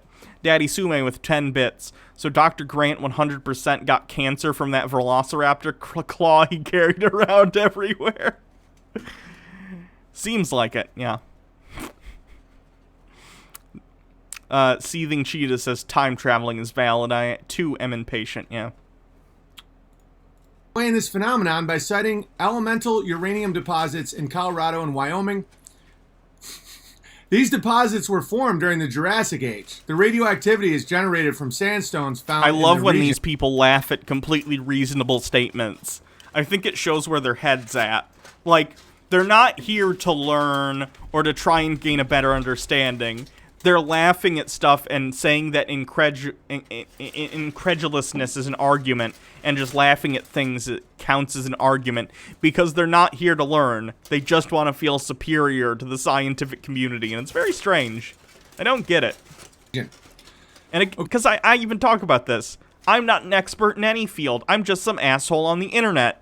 But, like, the stuff that science does are cool. It doesn't make me feel insecure, but apparently it makes people like this feel insecure and feel the need to try and debunk this shit so they can feel better than scientists. It's very, very odd. Dude Spanking Dude says, next, can we do my site? Sure. Okay, that Where are the glasses for the bones? Oh, no. The bones! is complete bullshit. So, and then I'll just continue, and then we'll get really into it. To explain the prevailing bones. evidence of radioactivity during ancient times, scientists at NASA, by the way, they claim these bones are 60 million years old. You can still, right after Pearl Harbor, people didn't leave the city. There were still trolley cars operating. That's a whole other story. What? What does that have to do Gamma with this? rays ain't what they say they are. To explain the prevailing evidence of radioactivity during ancient times, scientists at NASA and the University of Kansas claim that gamma ray bursts could have facilitated mass extinctions that would have remodeled our atmosphere. This is, by the way, this is mainstream science. This is not Nat Geo. Everybody reports on this. This is what they say. And then we'll get into the history of dinosaurs. A gamma ray burst consists of sudden explosion of a nearby star that may well have depleted half of Earth's atmospheric protective ozone layer. And as Time magazine said, the ozone layer was disappearing because of hairspray. That's my commentary, if you're just listening. A gamma ray burst originating within... The ozone layer was disappearing due to certain chemicals that were put in aerosolized products. But sometime in the 80s or 90s, we banned the biggest causer of that, and the hole in the ozone layer actually has been healing itself over time. Chlorofluorocarbons. What? Chlorofluorocarbons. Floral... No, chlorofluorocarbons. Chlorofluorocarbons. What about them? That's what was killing the ozone in the hairspray. Oh, that's what was killing the ozone, but they banned it, so now the hole is healing itself. Now we gotta deal with global warming, but that's a completely separate issue. Okay. We're talking about the bones! Dinosaur bones. You think he's gonna transvestigate these dinosaurs? If it haunts? No. Probably not, though. That's a shame. 6,000 light years. By the way, always watch out for sixes. Right now they say the Earth is spinning around the sun at 66,000 miles an hour. What's the tilt of the Earth? 66.6 degrees. Okay. And? Now, can't make this shit up. Let me see. Let me double check those. Speed of Earth. That way we can get, like, rotation and other stuff. The surface of the Earth at the equator moves at the speed of 460 meters per second, roughly 1,000 miles per hour. This covers a route at the speed of nearly 30 kilometers per second, or 67,000 miles per hour. So this says 67. They're probably rounding. So it's not 66 like he says. Let me see. How fast is the Earth moving? Oh, continue with adblockerspace.com. God damn it. How fast are we spinning? Speed at the equator of 1,037 miles per hour. That's the rotational speed. 67,000 miles per hour. So this guy's completely misrepresenting because these say 67. He's saying it's 66. Probably because he thinks it's close enough to 66 and he can just lie. Oh, what degree are we tilted at? Earth's axis degree of tilt. Oops.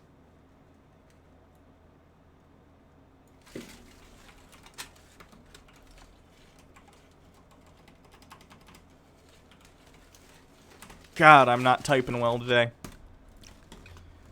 23.5 degrees.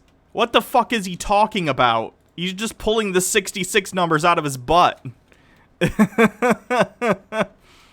It's 66.5 degrees to the ecliptic. Okay. So he's specifically looking at a very specific number because he's looking for sixes. I'm going to say that spurious symbology is evidence Because I'd argue 66, while it is a number, is often used as, like, the mark of the beast, and that's symbology. We're gonna get our Robert Langdon hats on, and, be top-tier symbologists. It's a Da Vinci Code reference. I don't know if anyone's read the Da Vinci Code. 6,000 light years from Earth would have a devastating effect on life. This is from 2012. Now that much of the awakening is happening, does that trigger any numerology is different. Numerology is using numbers to try and predict things. Like, psychically, almost. red flags to you of the likelihood of any truth? That a star 6,000 light years away, that's the distance light travels, is 186,000 miles per second, in a year, 6,000 light years away, that caused the... It's just so fucking stupid, guys. Why is that stupid? What about what you just said is stupid? All right. Gamma rays are the secret sons of the... Anyway, we don't know exactly when one came, but we're rather sure it did come and left its mark. What's more surprising is that just a 10-second burst can cause years of devastating ozone damage. Where's their evidence? You can see, like, a GIF of the hole in the ozone layer. Ozone layer. Hole. GIF. You can see a GIF of it getting bigger and then closing over time. Do-do-do-do. Hole in the ozone layer. You can look this up yourself. It's not difficult. Do-do-do. Scientific evidence is hard to find on Google for some reason. Yeah. There you go. Bada bing, bada boom. This is the beauty of not being a liar. Is as time goes on, you're proven more right, and the lies become so stupid that it's more of a joke than anything a comedian could write. Trust me, I'm a comedian. Oh God, you're a comedian and you're a fucking dinosaur truther? No. They're trying to tell you that they've done studies. This is Main Street. This is according to NASA and the University of Kansas. That a gamma ray burst originating within 6,000 light years from Earth would have a devastating effect on life. And what causes the extinction of these creatures with bones that you're never going to be able to see. I'll get to that. The bones! And one of the reasons they don't allow the public to see the bones is because they're radioactive, even though they were just dug up in Wyoming. And people were just there. But the bones, you see, are radioactive. Just the bones! The radioactive bones! It's like nuclear bombs. And you can't go near the bones or else you'll get cancer. Even though they just found the bones in a dude's yard. But before that, it was fine. It was... Okay, certain radiation, depending on the kind of radiation that it is, can have very little penetrative ability, especially under a lot of soil. So if you have something that's radioactive and you bury it deep in the ground, then it's fine. Then it's safe because there's a barrier between you and it. It depends upon, again, the kind of radiation, and I'm not an expert on this shit, but this is like basic understanding of radioactive elements and how they work. It's only when you examine them that they become radioactive. Just keep all this in mind as you're... Do you understand that radioactivity reduces over distance and depending upon the things that are between you and it? Like, that's a basic thing with radiation. It's why you can wear, like, a radiation suit to go and deal with radioactive elements up to a certain point. Remember in, here's a movie reference. Remember Back to the Future at the beginning of the movie where they're putting the radioactive stuff in the DeLorean? And it's encased in this sort of suspended water element. That water probably has something in it, like lead, who knows, that's trying to reduce the radiation. And on top of that, they're also wearing suits, probably lead-lined suits, or lined with something else that blocks ionizing radiation. If you put things between you and radiation, whether it's enough distance or enough material to absorb that radiation, it is not a danger, and it completely depends upon what kind of radiation you're talking about and how much is being put off, right? The dinosaur bones are only barely radioactive, so they aren't a danger in the first place, and even if they were, they're buried. They're buried. It's fine. It's not a nuclear bomb. OCP. Burying is how we dispose of some radioactive waste. John Oliver taught me that, yeah. True. Understanding what a dinosaur is. By the way, obviously dinosaurs never existed. We'll get to that. I know that hurts your feelings. I also... It doesn't hurt my feelings. It's kind of funny that you think that. But, like, I have no... Again, these people assume we all have these emotional attachments to these things. If it came out tomorrow that dinosaurs were a different thing, you'd have to explain all the bones still. The bones! But it wouldn't matter to me. I don't care.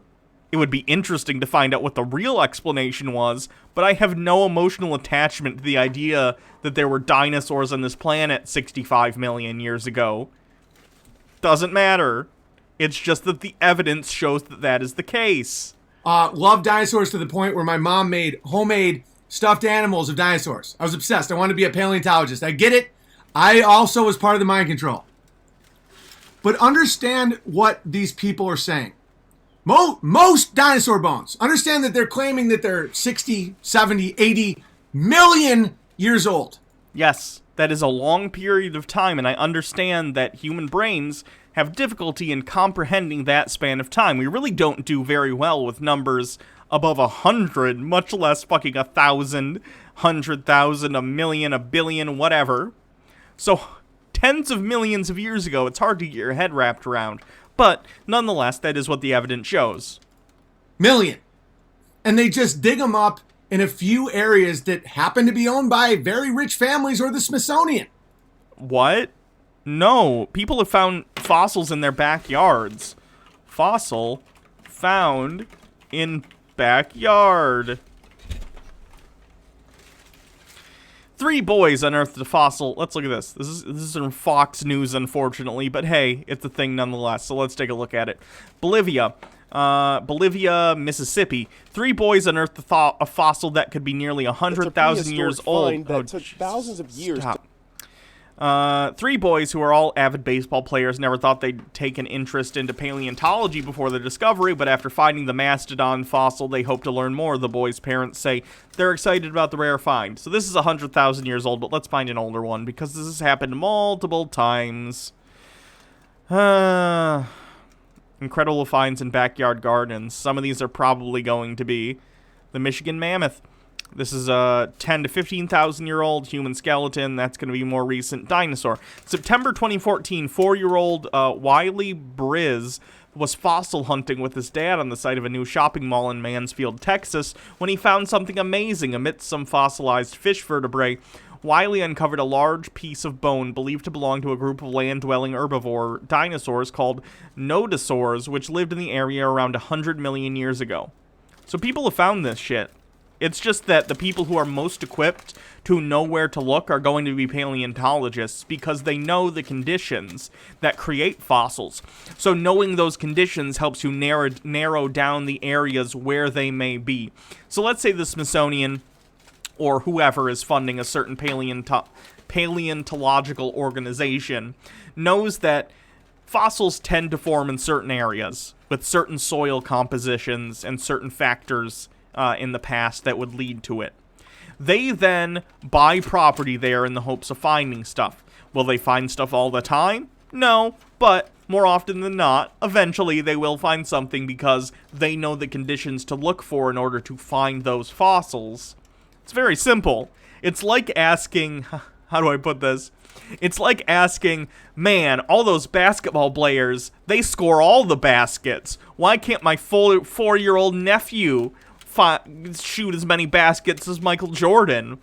Because he's not an expert at shooting baskets. In the same way that you're not an expert at knowing where to look for fossils. Occasionally people will happen to stumble across them, and it's always cool when that happens. But experts in a field are going to be more proficient at doing the thing that they're supposed to do within that field. And nobody before 1842 even theorized about dinosaurs. We'll get to that. Oh, fuck. Ruth Bader Ginsburg hospitalized. Come on. There's only...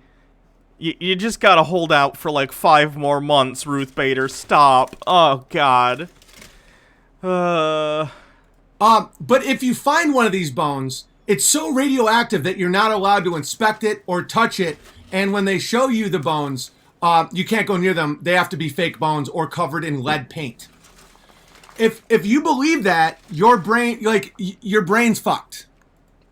Are you saying dino riders are... What's fucked about it? Again, you're saying a lot of things about how you think it's fucked that people believe this, but you're not explaining what about it makes you incredulous.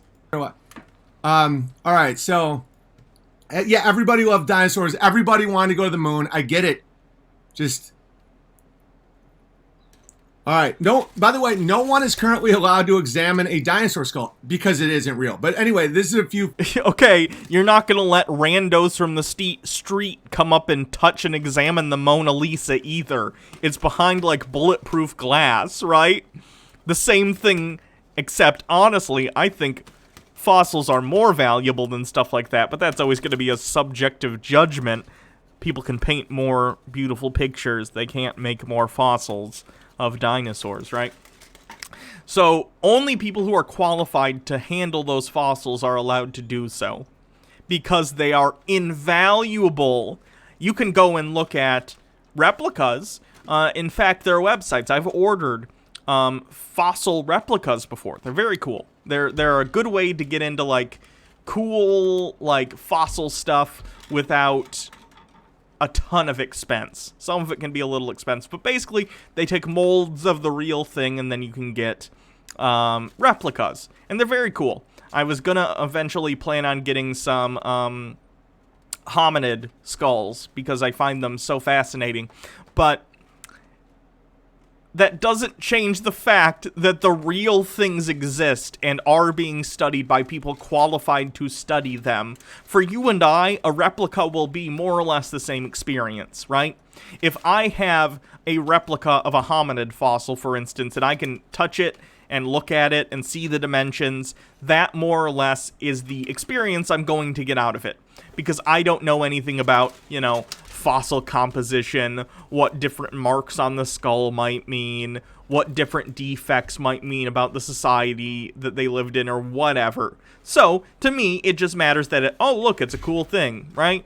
It's a cool piece of, history. A paleontologist, however, is going to know how to look at bones and what to look for to find out things about these animals. So it's valuable for them to have access to these things, and if they work for a university, presumably they do have access to these things. And even if you don't work for a university with a rather large collection of bones or whatever, you could probably petition to go to a place that does have one, like a museum or wherever that might hold some fossils.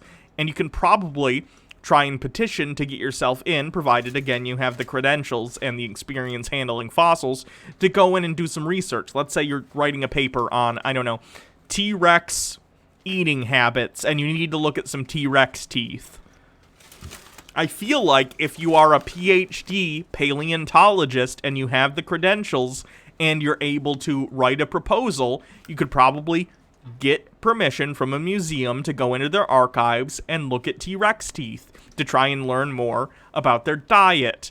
I, however, cannot go and do that off the street because why would I need to see real T-Rex teeth? Is it cool? Yeah, but I have absolutely no expertise in the field, right? It would be a waste of everyone's valuable time. Facts I'd love for you to go check out. Sir Richard Owen is the first one who came up with the term dinosaur. When? 1842. Why? Because the Royal Society told him to. Okay, they like to bring this up too, the dinosaur deniers. They'll be like, in 1842, the word dinosaur didn't exist before then. Correct. 1842 is when the Royal Society came together and was like, oh shit, we have a ton of these bones. Let's try and understand what they are. And at that point, they came together with the pre-existing understanding that these bones had been found all over the world. These bones have been found for a long time. You can look into history, and some people even speculate that this is why dragon myths came to be, because people would find these bones, right, and wouldn't know what they are. So in 1842, the Royal Society of Science got together and was like, okay, let's decide what the fuck these things are. They looked at a bunch of the fossils, they tried to figure it out, and they decided to come upon the idea of, these are all dinosaurs, right? These are an extinct species. We don't know much about them, but we'll classify these all as dinosaurs so we can gain a greater understanding and sort of bring it all under one umbrella. We understand that they are probably some sort of creature that is similar to each other that don't exist today, but they didn't know much more. And of course, over time, our understanding of what dinosaurs are has changed. For instance, dinosaur, I'm pretty sure literally means great lizard. But of course, as we've discovered over time, dinosaurs, in fact, are much more closely related to modern-day birds than they are lizards. The image of dinosaurs in the past, for much of the history of our understanding of dinosaurs, was that they were these slow, cold-blooded reptiles. Nowadays, we understand that that probably isn't the case. They were faster-moving. They may have been warm-blooded. They're related to birds. So our understanding gets better over time, but just because the word dinosaur was coined in 1842 doesn't mean no one had found bones before then. How do you know that? Because no one discovered a single dinosaur bone. Terrible lizard, that's what it is, thank you. The direct translation of dinosaur is terrible lizard. Or tooth until 1854 by a paleontologist named Hayden. Okay, so understand what that means. A knight who was part of the Royal Society came up with this idea called dinosaurs in 1842. And is every paleontologist today still a member of the Royal Society? No. Not because they found any bones or a tooth, but because he was told to. What, by who? No. They already had bones and teeth and all sorts of fossils, and they were trying to come up with a general understanding of what these things were. Bones, fossils, have been found all throughout human history. That's a fact. Apparently this guy decided not to use Google at all for this video. It's just that in 1842 they started finally putting these things together, figuring out how to find fossils and where to look, and coming to a better understanding of what had been found previously. Aldous Huxley's grandfather. How do you know that? His last name was Huxley. Why? Okay, how is that relevant? Why would they do that? Well, The Origin of Species came out in 1859, and they required... Okay, that was later. That was later. An Origin of Species was written by Darwin. A narrative to make it look like time on the Earth was way bigger than it ever was. So what? Time on the Earth is much greater than young Earth creationists lead you to believe. The Earth is not 6,000 years old. We can use not radiocarbon, just radioactive dating. And the oldest rock, I believe, ever found on Earth is something like 4 point whatever billion years old. And that's how we know how old the Earth is at minimum, right? These things are verifiable. What do? They create these giant, larger-than-life narratives called dinosaurs. No culture ever has ever found a dinosaur. But and another. What? Oh, God. Making me look this shit up. Fossils found before 1840, what was it, 1843?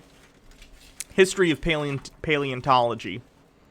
Prior to the 17th century, as early as the 6th century BC, Greek philosopher Xenophanes of Colophon, I'm probably butchering that, 570 to 480 BC, recognized that some fossil shells were remains of shellfish, which he used to argue that there was a time the dry land was once under the sea.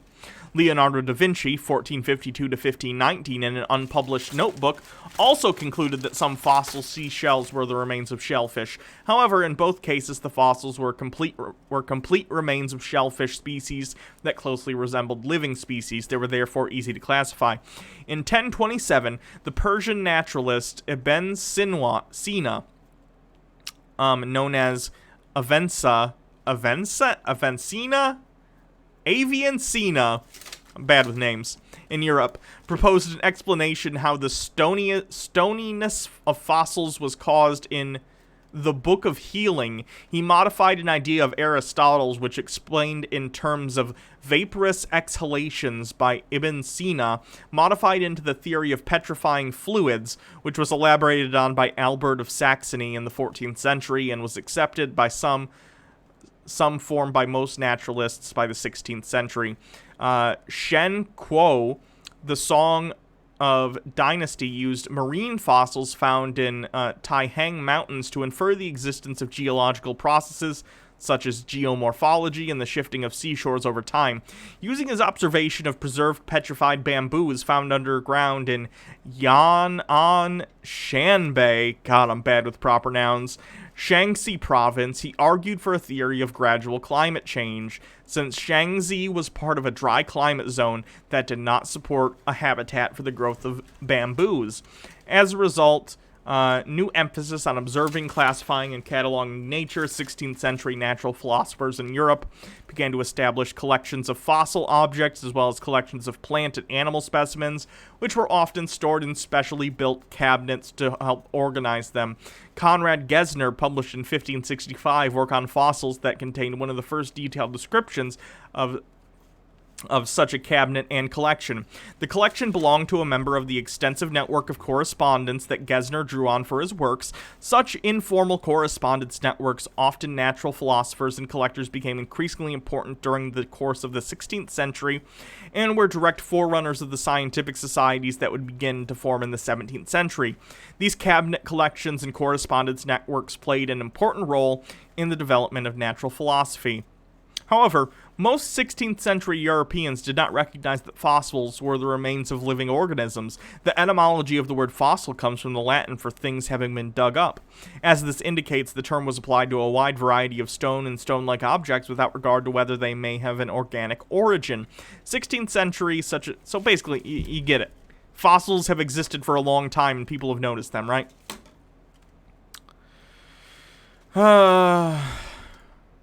Let me see if I can find...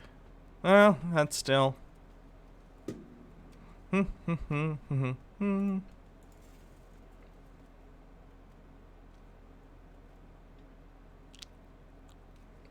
Derp has an article that's in another blow to herd immunity. Study shows decline of COVID-19 antibodies after a few weeks. Oof.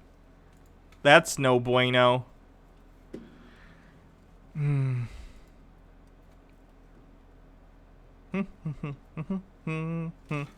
Oldest, let's see. Oldest dinosaur. Hold on. Earliest recorded dinosaur fossil finding.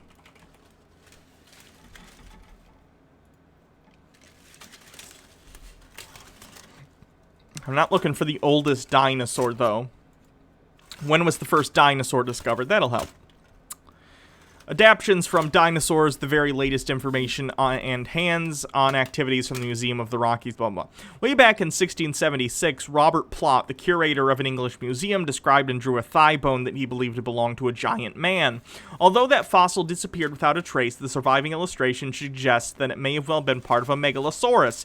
Later in 1822, large teeth discovered in England by Mary Ann Mantell and her husband Gideon were thought to be the remains of a huge extinct iguana. It wasn't until 1841 that the British scientist Richard Owen came to realize that such fossils were distinct from the teeth or bones of any living creature. The ancient animals were so different, in fact, that they deserved their own name, so Owen dubbed the group Dinosauria, which means terrible lizards.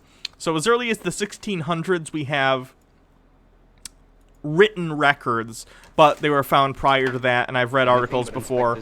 Oh, holy shit, the Surfs TV, thank you for raiding. I appreciate that so much. That's amazing. Thanks. We're doing Tinfoil Tuesday. We're doing crazy conspiracy theories. Oh my goodness. Thank you, all the people who are following. Thank you so much. We're looking at people who don't believe in dinosaurs. So, let's see what we got.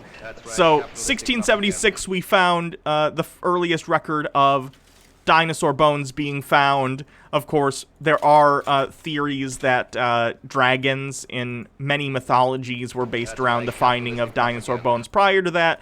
But again, that's just a hypothesis at this point. Another reason they did it is the narrative of fossil fuels. So it's all a fiction story. All of it. Dinosaurs are a globalist conspiracy. 1842. Because it involves the planet, so it must be related, right? A member of the Royal Society coined the term dinosaur without ever finding a single... Raz Netdret says there was a bunch of mammoth fossils discovered in Greece. A mammoth skull has a giant hole in the front. It's for the soft bits of the trunk, but it looks like an eye hole. There's a theory that these skulls are the origin of the Cyclops myths. I actually do remember that because I had, you remember zoo books? There used to be ads for zoo books, like, hey kids, get zoo books. Ninetales Cosmic Fox, thank you for subscribing.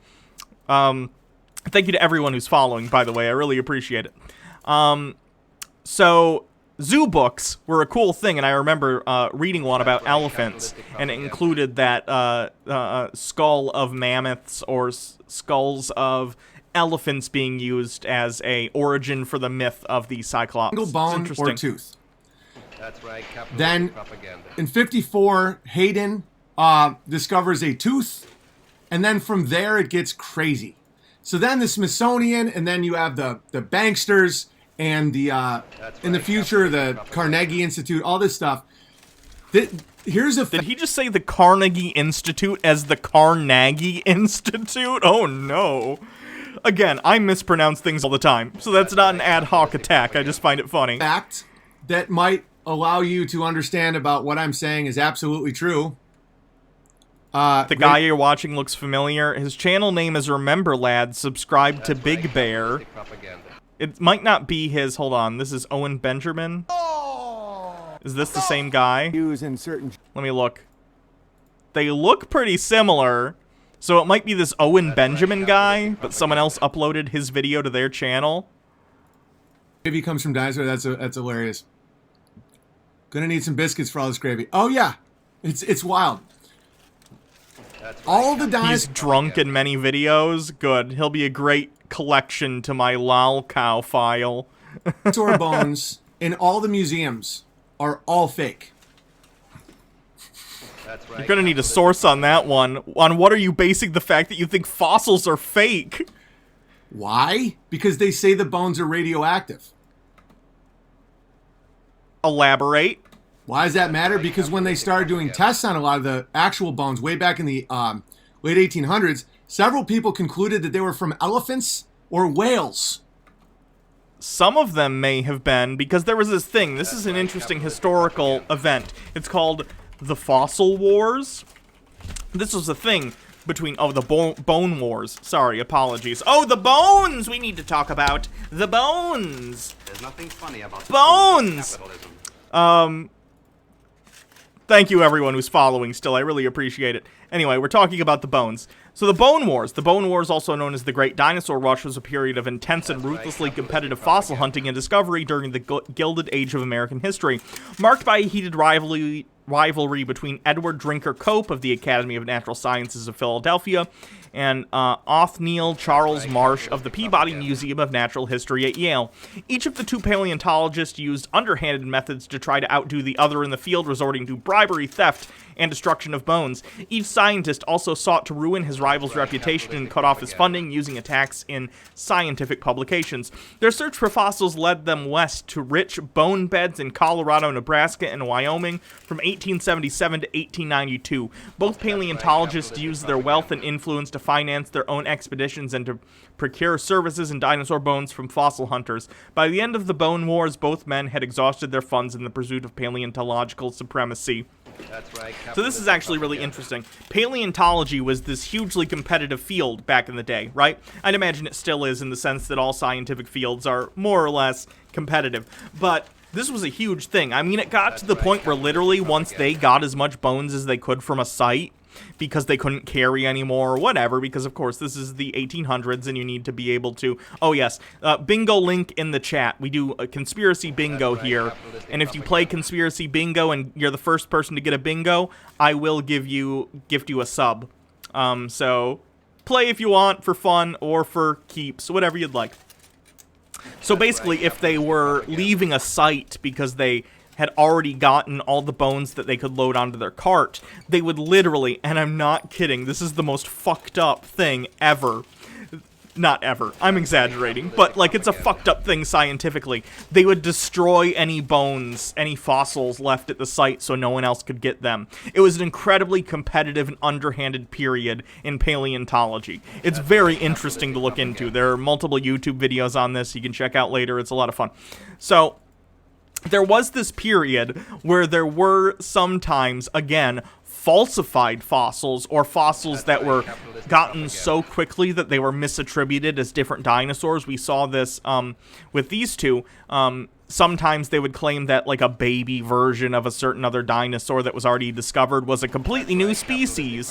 Nowadays, we've more or less gotten to the point where we can categorize them all correctly or more or less correctly, but back in the day, it was this crazy competitive thing. So yes, occasionally they did find fakes or things that were misclassified. That doesn't mean that all dinosaur bones are fake. It was a emerging science at the time with a ton of incredibly competitive people fighting to be the best paleontologist in the world, which led to, unfortunately, some forgeries. I think Piltdown Man was one of them, some misclassifications, and a lot of destruction of just innumerable artifacts that were invaluable and can never be returned. It's real sad, but it doesn't undermine the entirety of the community, right? There is not a single dinosaur skeleton that exists. And here's another thing. Even the bones that exist and teeth that exist, no member of the public, none, is allowed to inspect them or look at them. They have to be members of universities or, funded by Carnegie's or Rockefellers. You've never seen... Okay, I'm gonna say, oh boy. Yes, science, unfortunately, within the society in which we live, under capitalism, typically requires some sort of patron. Whether that patron happens to be a university, or it happens to be someone like John Hammond, who's going to come and fund your dig site for 3 years as long as you come and give his new theme park a review. This is a reality of scientific research. That's why writing grant proposals is such an important thing in science, because unfortunately, you need to get someone with the cash to fund your research. It'd be nice if we had more publicly funded research that was more widely available and more grants, but nonetheless, we do live in a capitalist society, and as such, you still need to work within those bounds. And unfortunately, that can mean working for some rich asshole like John Rockefeller. A dinosaur bone. You'll never see a dinosaur bone. You're not allowed to. It's much like Antarctica. And the fossil fuel myth, which is a myth, it's not dinosaur bones degrading into oil. If you believe that, I don't know what to tell you. It's Most fossil fuels are actually the result of fossilized plant material, not dinosaurs. It's a misnomer. A lot of people think fossils, they think dinosaurs, therefore they think fossil fuels, they think dinosaur bones and dinosaur material turning into oil. No, much of that is plant material that has changed into oil over time. Fucking retarded. So that's a hard R word. Don't do that, bro. They invent... Aldous Huxley's grandfather is part of the invention of dinosaurs with Sir Richard Owen in 1842. The word never existed. The concept never existed. Correct, but that doesn't make it untrue, right? It came to existence as a word because they came together and found all these old fossils and said, what are these things? We should probably classify them as something because it's something we've never understood before, right? Like, how do I put this? Here's another way of putting it. We were talking about Einstein, Tesla and Edison earlier. DC current and AC current didn't have names until they were discovered, right? That doesn't mean they're fake. Things that are newly discovered require names, like when DNA was discovered by whoever. I know it's Baja Blast is going to yell at me. Baja Blast, for people who are here new, is my girlfriend. She's a fourth-year PhD student. I'm Ben Shapiroing right now, talking about my almost doctor girlfriend. But she's going to yell at me because it wasn't actually Watson and Crick who discovered DNA. It was someone else, and then they got a lot of credit. But either way, let's pretend it's Watson and Crick for a second, okay? Watson and Crick named DNA. That doesn't mean DNA didn't exist before they had discovered it and named it. When you discover a new thing in science, you have to name it. That's one of the perks, if anything. And then the first tooth was discovered in 1854, and then from there, anytime any candidate, sorry, not student, I apologize, did I say student? PhD candidate, fourth year. bone was discovered, the Smithsonian would swoop in and take it. Why does that matter? Because they were never discovered. There is prehistoric bones. There is like woolly mammoths and saber-toothed tigers and weird-looking fish and stuff. No one... Okay, but those are also hundreds of thousands of years old. Where do you draw the line? So you're not a young Earth creationist in the sense that you don't think the Earth is 6,000 years old, but you're also not someone who understands that the Earth is something like 4.6 billion years old. So where do you think the Earth began? No one's ever found a dinosaur skeleton, ever. Let's just do it. This is going to be the easiest Google search I've had to do all day. Dinosaur skeleton. The funny thing is he's almost right.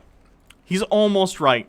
No one has found a dinosaur skeleton because biological material does not last long enough. It doesn't last 60 million years, 100 million years. What we do have are dinosaur fossils. Fossilization is the process by which organic material is replaced by non-organic material over time. That's what fossils are, and we do have them.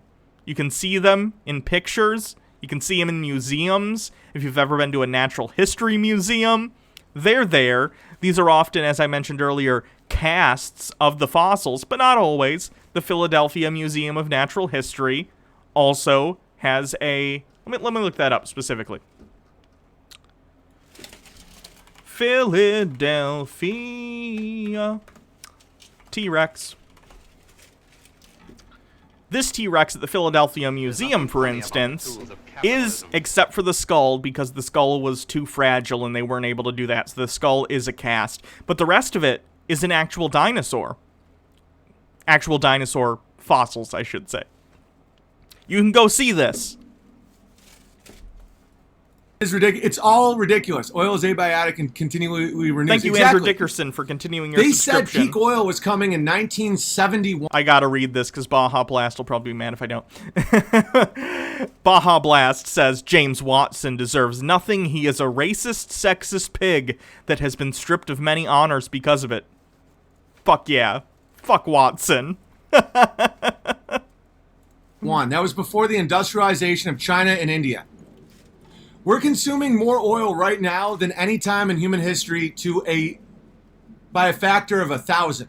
Yeah. And not only is oil not going down, more and more is being discovered. Oh my goodness, this is a complicated subject. No, the supply of oil on the planet has not gone up. What has happened is that different techniques which are environmentally destructive, like fracking, have come about, unfortunately, which allows us to tap into kinds of oil that we were not able to reach previously. So, in a market sense, the overall amount of oil has gone up because it is accessible to us, but the oil was always there. It's just we couldn't get it before. We still shouldn't get it because fracking is awful for the environment and for the people who live around the area, but nonetheless, it is how it works. And you might just say, oh, well, the technology's getting better to find oil. Saying things like this isn't an argument. Old oil wells that were dried up have refilled. Now, They're not refilled again with technology before. How do we put this? Okay, pretend that this cup is filled with oil, right? Let me look at two different things. This cup is an oil well, right? And pretend this is a straw. This straw represents the technology of 1936 or 1957, whenever. I could put this straw in here and suck up oil to this level, but the technology isn't quite there yet, right? To get the rest of the oil. Now let's say this is a straw representing the technology of today. I could now get all the oil because it goes all the way to the bottom, right? The cup didn't suddenly fill with more oil. I just have a greater ability to access the oil that's already there. Pretty simple. Now, let's put on our thinking caps. And I don't mean to sound condescending. I'm trying to keep this funny. I'm not trying to be a dick, because you're probably smart. Do you think billions of dinosaurs died and decomposed sometime True. I drink your milkshake! between 1950 and 1990 Movie reference. or 2010 when they found more oil in the same exact well that had been emptied? No. Do you think that claiming that dinosaur bones are all radioactive, which is why they're trying to help the public by not No. All dinosaur bones aren't radioactive. Some of them are. allowing you to inspect them? You know, radioactivity, the thing that has never been found to ever exist in Hiroshima or Nagasaki or Chernobyl. You know, radioactivity, the thing that is complete fucking nonsense. Oh, he doesn't believe in radioactivity either. Do you understand that radioactivity isn't an on-off switch? Bananas are radioactive. They're just very lightly radioactive in a way that is not harmful to us. What we are concerned about, rather, is large amounts of ionizing radiation, like gamma rays, the thing that gave Bruce Banner Hulk powers. That shit will not give you Hulk powers. It will, however, melt your fucking cells and destroy your cell walls or whatever. It's dangerous, but again, its danger is also relative to the levels involved. My mom says I'm smart for an idiot. Oh, nice, Overbear. It's a painful process. Yes, they mix it with alcohol. I have seen Sue the T-Rex at the Field Museum in Chicago. She is 80% complete. All right, ask Dave.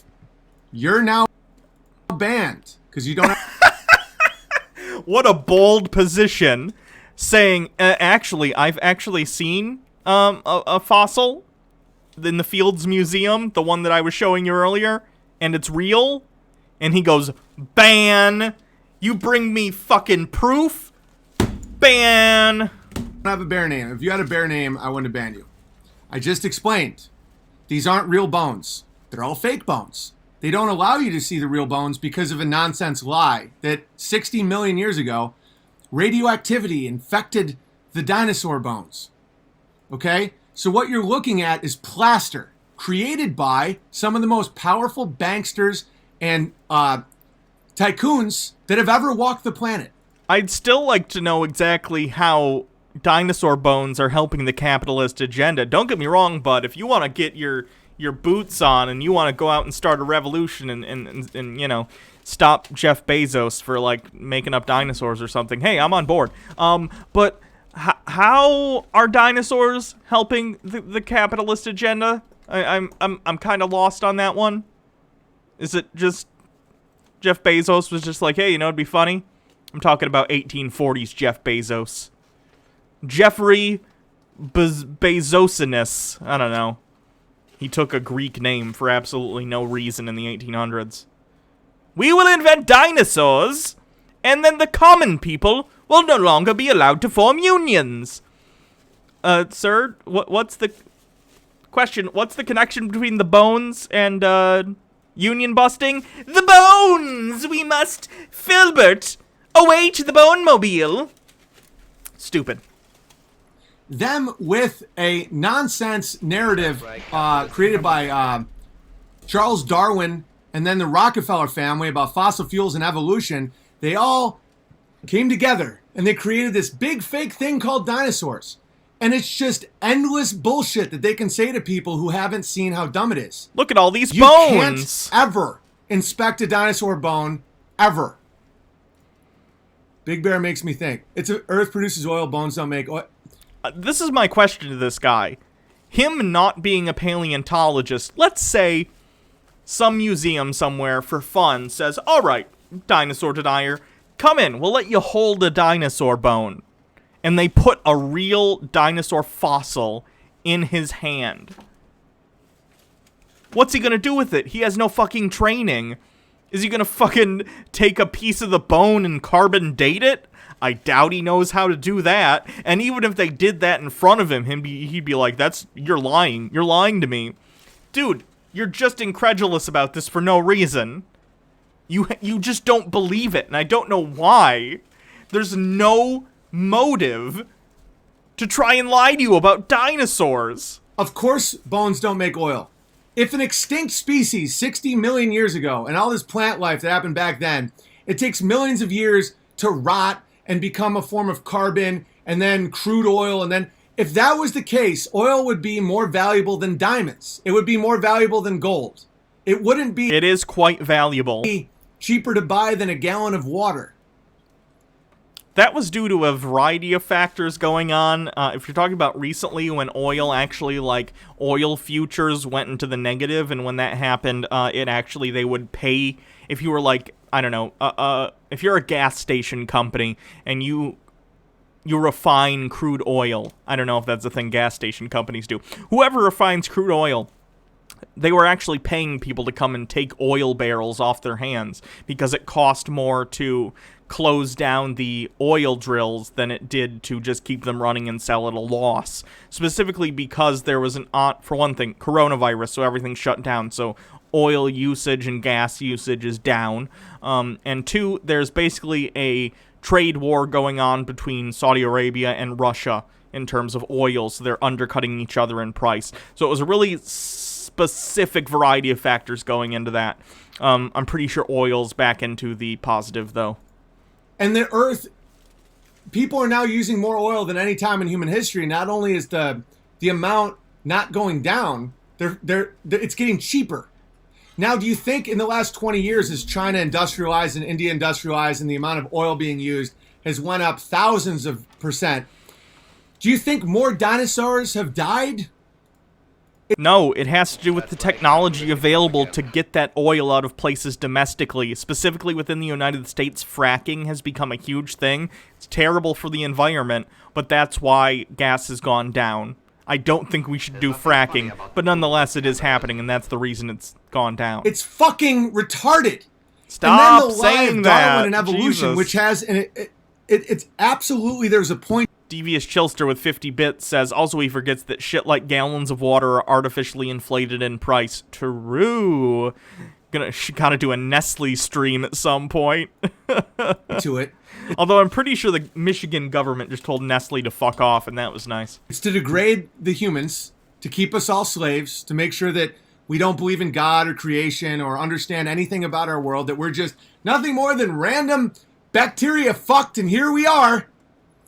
They required a giant timeline because the way evolutionists keep your mind poisoned, ungravied, to keep your biscuits dry is by saying nonsense. They need to have, it took billions of years, 6,000 light years away, a star let out an impulse, and that got rid of the ozone layer. You know, the ozone layer is something you can't measure.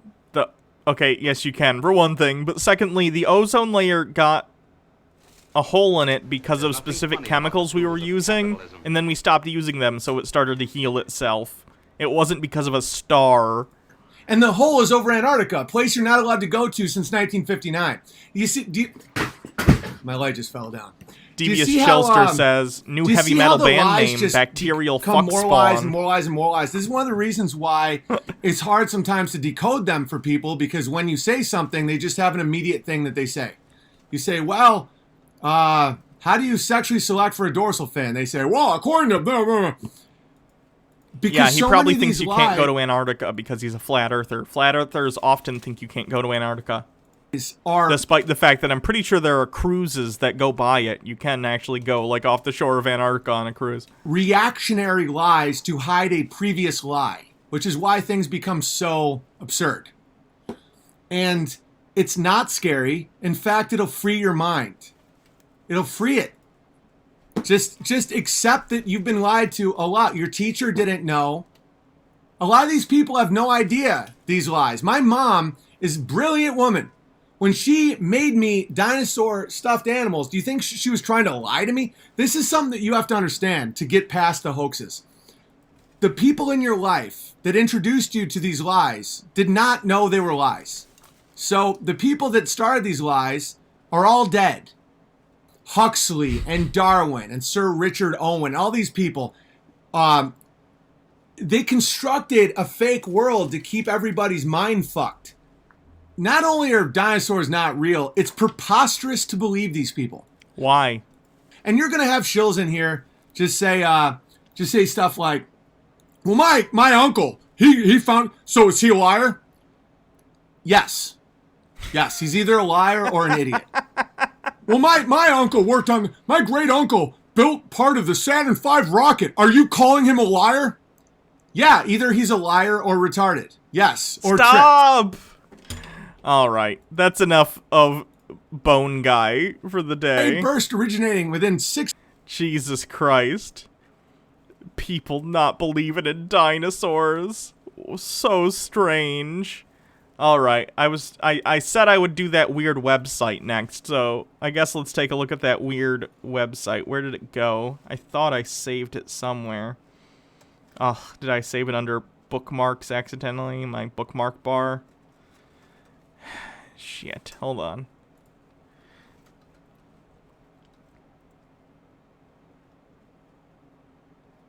Can you post the weird website again, actually? Because I can't find it. I forget exactly who sent it to me. Lucid Fox, thank you for following. And thank you everyone else who followed over the past hour or so. I didn't get to everyone just because it was like constant. Because the surf's rated. So thank you. Cleanse. Yeah, we can do a cleanse before the website. Aw, it's a cutie. It's a cutie. Waiting for the website so I can get it. I don't know where the heck. I thought I bookmarked it, but I couldn't find it for some reason. Oh no, here it is. I found it. I'm sorry.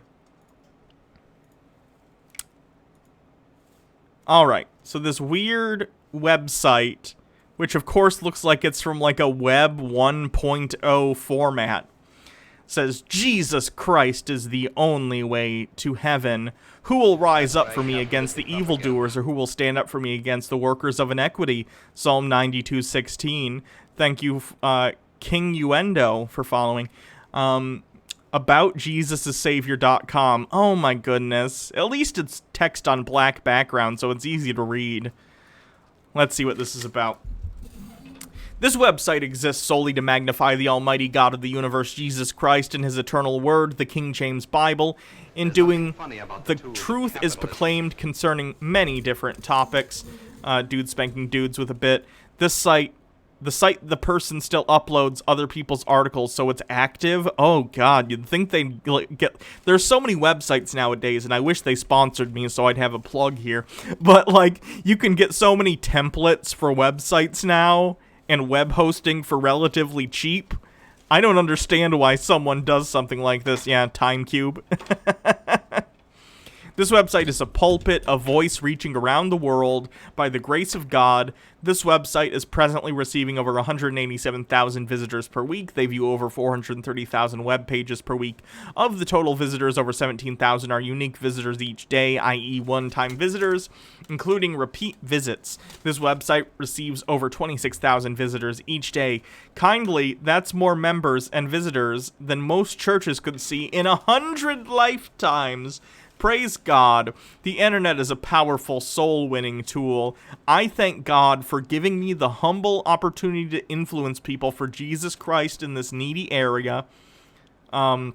We can honestly say with the Apostle Paul, for a great door and effectual is opened unto me, and there are many adversaries, 1 Corinthians 16:9.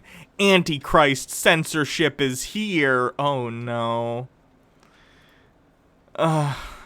Here we go. Antichrist beast system warning. This is in red text, so you know it's very serious. This ministry is being censored by Google and YouTube. Maybe? I don't know. Google owns YouTube. Compare the below chart stats. Look at the orange column for unique visitors between 2019 and 2017. In September of 2017, JIS received 364,000 unique visitors each month, but by February 2018, it dwindled down only to 180,000 unique visitors. That's still a lot of fucking visitors.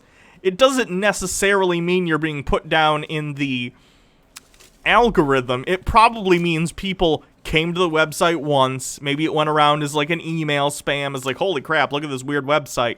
And then that kind of petered out, as all viral things do, and all of a sudden you think it's a conspiracy. No, your website's like, even if you're a Christian, which is fine, not my thing, but whatever, this is like a crazy looking website. So he thinks that he is being censored for some reason. Okay. Let's take... Oh, God. It's so hard to look at different links and stuff. Okay, let's go to the main page. Wolves in sheep's clothing? What is this? Is this a chick tract? Oh, God, look at this. Oh, no. Is he against Martin Luther King Jr.? Uh-oh. Martin Luther King Jr. exposed. Learn the truth about the sinister minister who denied Christ's virgin birth. What? Martin Luther King Jr. was a parishioner. He was a pastor. What are you talking about? Marxist Lucifer King Jr. Do not be deceived. Look, again, I'm not a Christian, but if anyone's a Marxist, it's Jesus. That dude was all about taking everything you have and giving it to the poor. He was literally flipping money tables and snapping at people with a whip because they brought commerce into the church. That dude did not like capitalism. Martin Luther King Jr.'s social gospel. Coretta Scott King, no hero, blah, blah, blah, blah, blah. Martin Luther King Jr. was not a Christian. Yes, he was. Yes, he was, though. Oh, no. Who else they got on here? Charismatic movement. Oprah Winfrey. Oh, no. Let's see what they have to say about Oprah Winfrey. Oprah Winfrey exposed. Oprah's false New Age gospel. The damnable world of Oprah Winfrey. Oprah denies Jesus Christ. Dr. Phil exposed. Ooh, heretics, Paul Washer, Ray Comfort, and Kirk Cameron. Oh no. They think Kirk Cameron and Ray Comfort are secretly in on some sort of atheist conspiracy? That's pretty incredible. It's because they're Calvinists? Yikerinos. This is a greedy televangelists. That is true. Joel Osteen's a shitbag. True story. What else we got in this site? Evil triumphs when good do nothing. Here's a picture of a monkey or an ape. Evolution is a big hoax. It's not. Before, after. How the universe doesn't work. Insane claims of the unscientific world. I gotta look into this. Jesus Christ, it's just endless links of nonsense.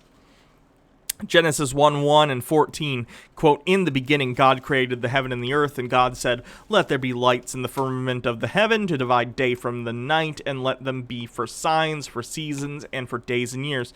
If I weren't a Christian, I would become a If I weren't a Christian, I would become a Christian just from viewing the insane, desperate, blatant lies of evolutionists, which include delusional people from all industries, astronomers, biologists, physicists, geologists, paleontologists, etc.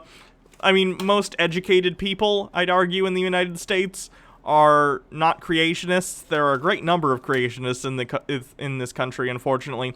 But you can be a Christian and believe in evolution. I've seen that. It's just you can't be a fundamentalist Christian who believes everything in the Bible is literal.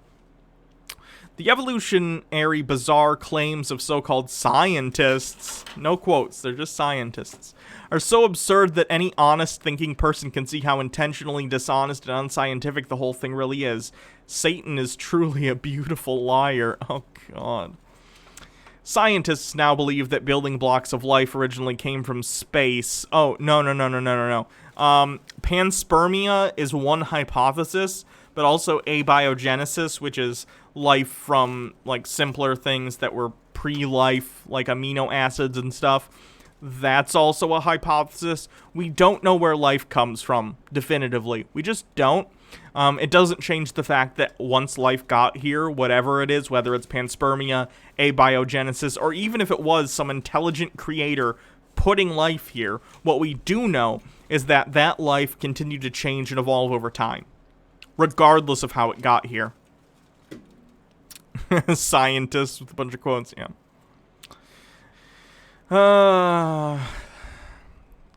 The National Geographic Cosmos: A Space-Time Odyssey. Do you really believe that all the, oh boy, this is a big number, 326 quintillion estimated gallons of water upon the Earth came from outer space? I mean, everything's in space already. The Earth is in space. Even though we have an atmosphere that we live in, everything's in space. Everything came from space. It's everything that is. And they quote Genesis 1:1 through 2. Is NASA covering up evidence of life on Mars? That's what University of Cardiff astrobiologist Chandra, oh boy, Wickramasinghe, I'm not even going to bother. Chandra claims, you know, it's ridiculous, really tragic for millions of intelligent people to spend hundred thousands of a university degree and then come out of an institution of higher learning believe that NASA is hiding life on Mars. Dude spanking dudes with a YouTube video for a cleanse. We can look at that later. Oh boy, dinosaurs lived millions of years ago. Indeed they did. Indeed they did. Chapter 11, what does the Bible say? The young earth advocates want you to disregard the Hebrew and other scriptures that expose their philosophy. They surely do not want you to be aware of the making of the Masoretic text at the end of Genesis 1:1, indicating that the proper translation of the disjunctive but instead of the conjunctive or connecting and in the manuscript, the reading would be, in the beginning God created the heaven and the earth. But Hebrew, wa, the earth was become without form and void. Was is the Hebrew for was, is heya. Oh my god, this is all nonsense. Dinosaurs existed. Jesus. We'll come back to this website another day, but I think that's enough. My brain can't handle the bad web design any longer. Let's watch a little cleanse and then we'll move on to the next conspiracy.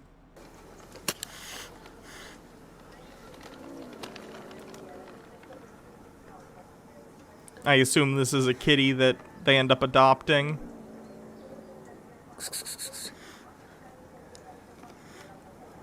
Cute. Poor kitty.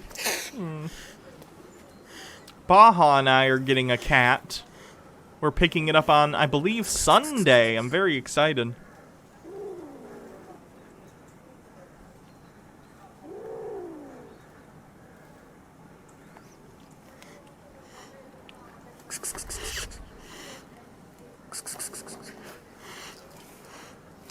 By the way, if you're new here from the Surf Raid, I have a YouTube channel where I catalog all my old streams, and I, of course, put in highlights and stuff, all in playlists. You can check that out here. I'll put a link in the chat if you want to check it out.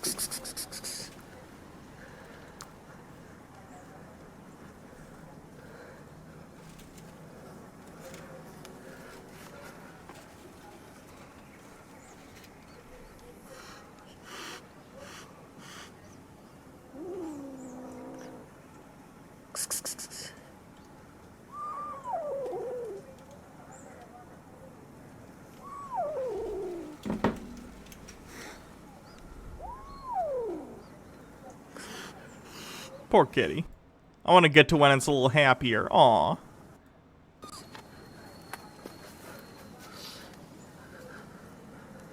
This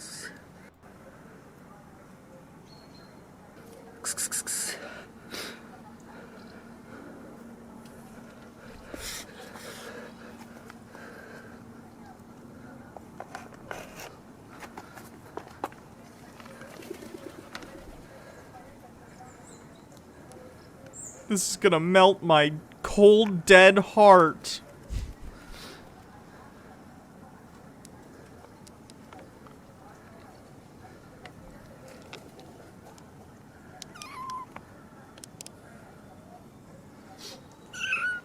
Oh.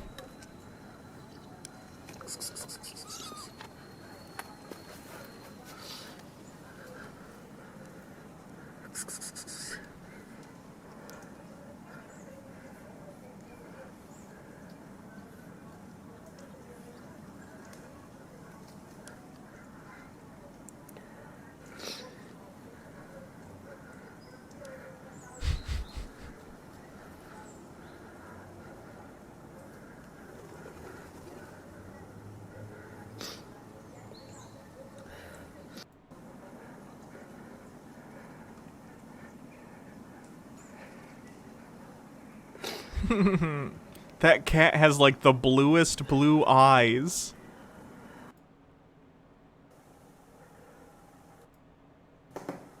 Oh. Alright, that's enough of a cleanse. Back to the nonsense. Dinosaur, Level Earth Observer. We got that guy talking about wizardry. Oh, this is hilarious. This is a short one, but legit, this guy uses the Joker unironically. Check this shit out. This guy's a COVID denier, I think. He thinks that the masks are all some sort of conspiracy for population control. I don't know. Oh, that's one. Population control is a motive. Let me look. Let me find that shit. Here we go.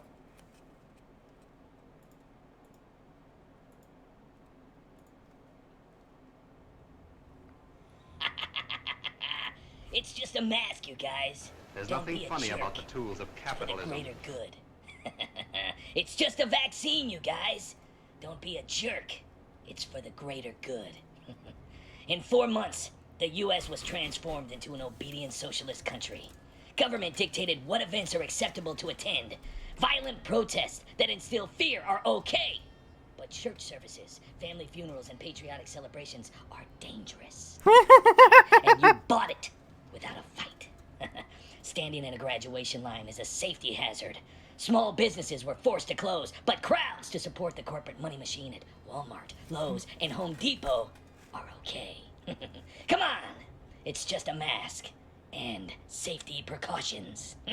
How about a little hush money? Here's $2,400 that we stole out of your paycheck in the first place. Enjoy. Buy something with it from a big corporation. Oh god, he's like a taxation as theft person too. Cash is dirty. We can't give change. There's a coin shortage. Use your card. In 4 months, they convince you to use a traceable card for everything. What? Dude, most people have debit cards. Even if they don't have a bank account, you can get like a preloaded debit card that you can get your like when I worked real jobs instead of doing this for a living, you can get a card that would be like a Visa debit card or whatever. It wouldn't necessarily be connected to an actual bank account, but you could have your money direct deposited into it, right? Everyone uses debit cards. Cash is a cool thing for very specific circumstances, but even in these days when there's stuff like Zelle or various other like cash acceptance services on your phone, cash is increasingly just becoming a thing that's a waste of time. In less than 4 months, government closed public schools, then restructured education under the guise of public safety. In less than 4 months, our government demonstrated how easy... Like 130,000 people have died. Let's see. Coronavirus. Deaths. U.S. Of course, he thinks this is all bullshit, but I think it's worth looking at. 138,000 deaths, and with the huge spike in cases we've been seeing the last week and a half, I guarantee this is going to be going up a lot over the next month. Easily people assimilate to guidelines that have no scientific premise whatsoever when you are fearful. In less than 4 months, our government successfully instilled fear in a majority of the population in America that allows them to control every aspect of your life, including what you eat, where you go, who you see, and your toilet paper. Can you imagine legitimately making this video and using not Jared Leto's Joker, and using Joaquin Phoenix's Joker unironically and not seeing how cringy it is?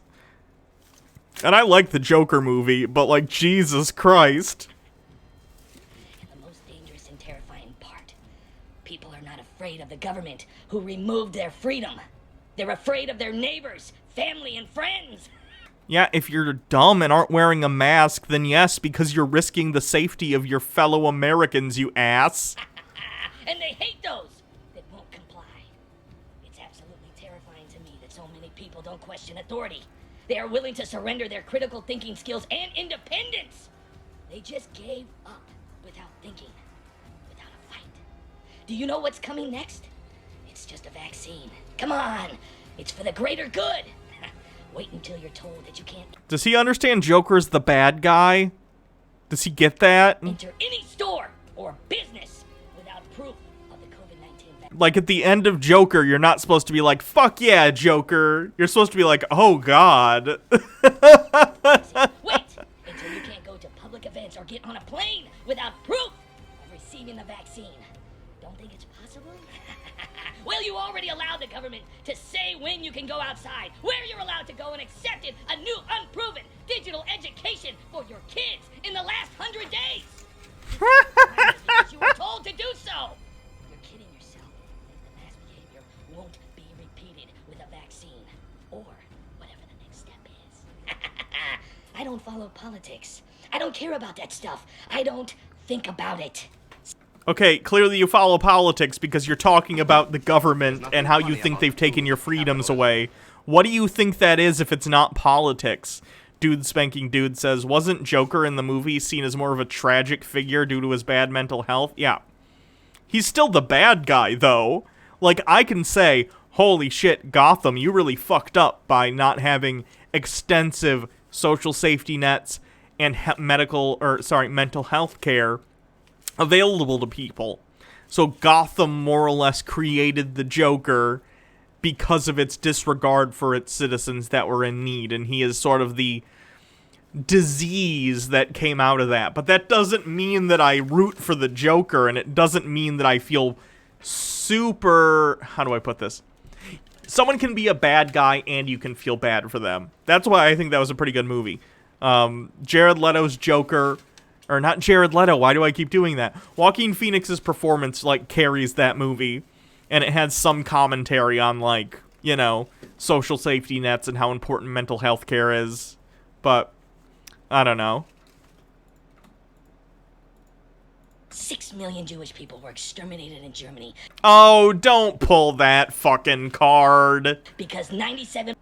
Don't Godwin's Law at wearing a mask of the population cowered to populist control. Nobody wanted to think about it. It's easier just to ignore it. But that couldn't happen here in America, right? They got you. Without a thought. Without a fight. Just like France. Just like Russia. Just like China. Welcome, comrade.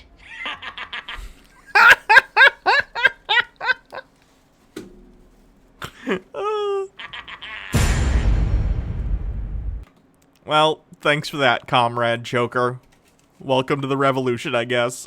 I don't know. This guy, oh no, I thought it said 137,000 subscribers at first. I was like, Jesus Christ. That's good. What else we got? We got this Antichrist person. Here we go. Let's watch this. This is also from Bald Earth Skeptic. Dana Ashley thinks COVID-19 is a hoax. I guess let's see why. What's been incredibly disturbing for me is that just how odd it is that people fall into line with this whole thing, because it was sold under the premise that our government was doing this for our safety, right? Because our government has ever been in the business of looking out for our safety. I mean, I'm not gonna say that they haven't dropped the ball quite often, but in a global pandemic that affects everyone, and governments typically are forced to act in cases like that.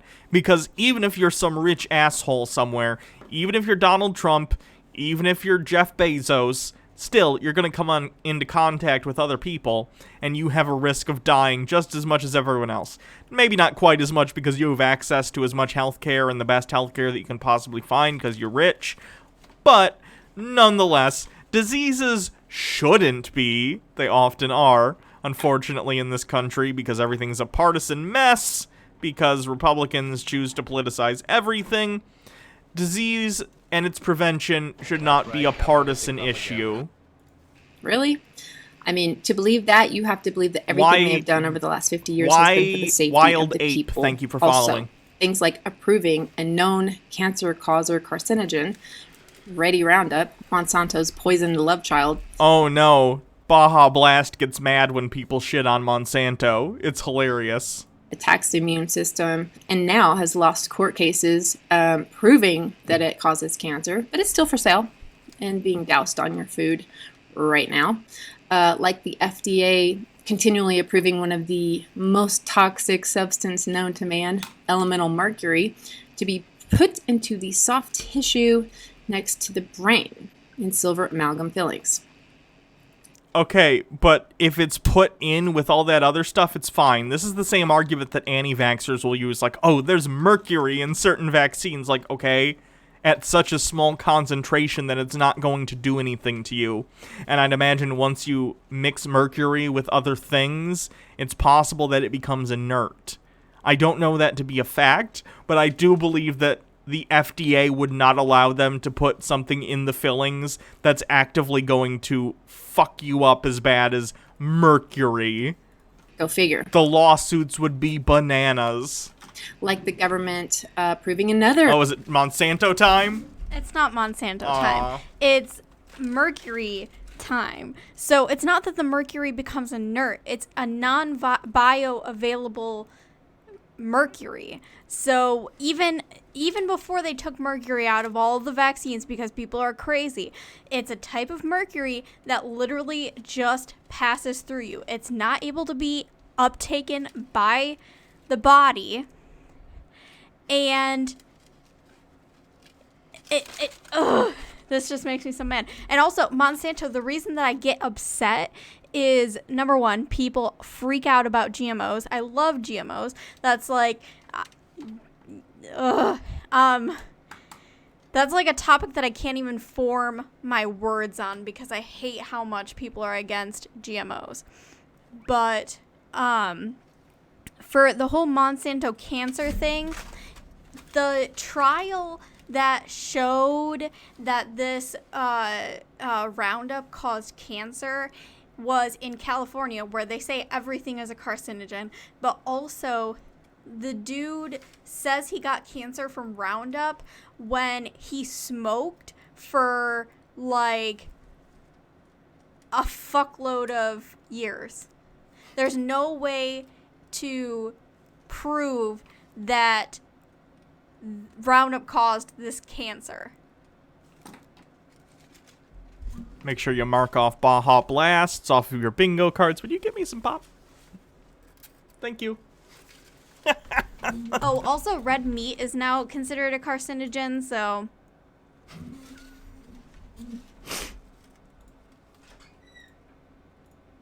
Where were we? Known poison, a byproduct of the aluminum industry, sodium fluoride, putting it into our water supply so that most cannot effectively avoid it. It causes calcification of the pineal gland, which studies now show can be linked to the increases we're seeing all over of Alzheimer's and dementia. Most interesting of all, I think, is the JAMA pediatric study that proved that mothers who consumed fluoride while they were pregnant gave birth to children who ended up having lower IQ scores.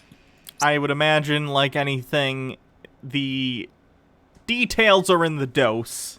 Have you heard anything about a study about fluoride in pregnant women causing lower IQ children? Because she just cited one. I highly doubt it, but I'll go look. She doesn't happen to have anything linked in the description for sources, does she? These are all on coronavirus. Yeah, I see that. I'll be back, chat, with real sources. Thank you. So, yeah. You don't need to drink it. It can go right through your skin when you're in the shower. But even though this stuff is now proven to make us more stupid, it's still being played. I know it's soda, but she won't get me it unless I call it pop. It's in your water supply today. But now we're meant to take seriously that the government is only looking out for our safety? Come on, guys. That they only have our best interests at heart when... Okay, no one thinks the government only has their best interests at heart, especially not this particular government in the United States right now. But the fact is, sometimes things that benefit you and things that benefit the government align. Even if you think that the government is being selfish, the governor of whatever state you're in is still exposed to tons of people all the time, and it will affect them. So, even if you distrust the government, which is fair to do, their interests can align, especially during a pandemic.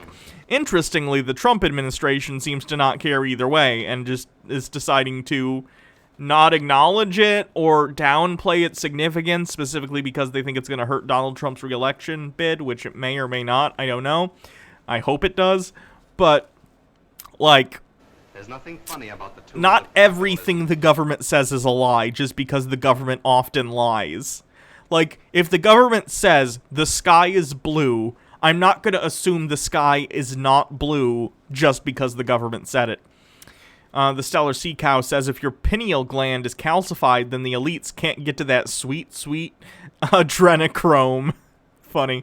And then Mock Turtleneck with 100 bits says, okay, I'm only giving you bits to tell you it's pop, not soda. No, it is soda. It is soda. It's soda. God damn it.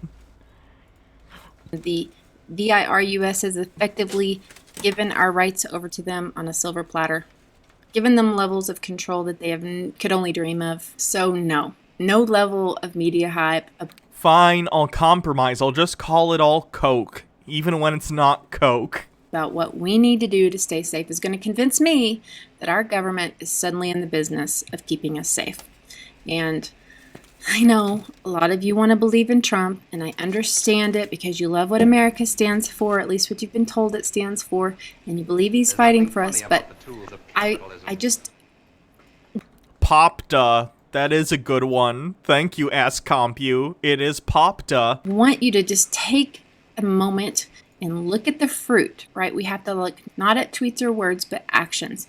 We need to consider logically that he's falling into line with expediting an SHOT that has never been successfully created in the history of them trying to create VACCINES, right? And that he said he would use the military to disperse it. Doesn't that make some of you go, No, because sometimes in, like, natural disasters, the military, specifically the Coast Guard, will come in to try and help things. Again, I'm not even the biggest fan of the fucking military. I'm not a fan.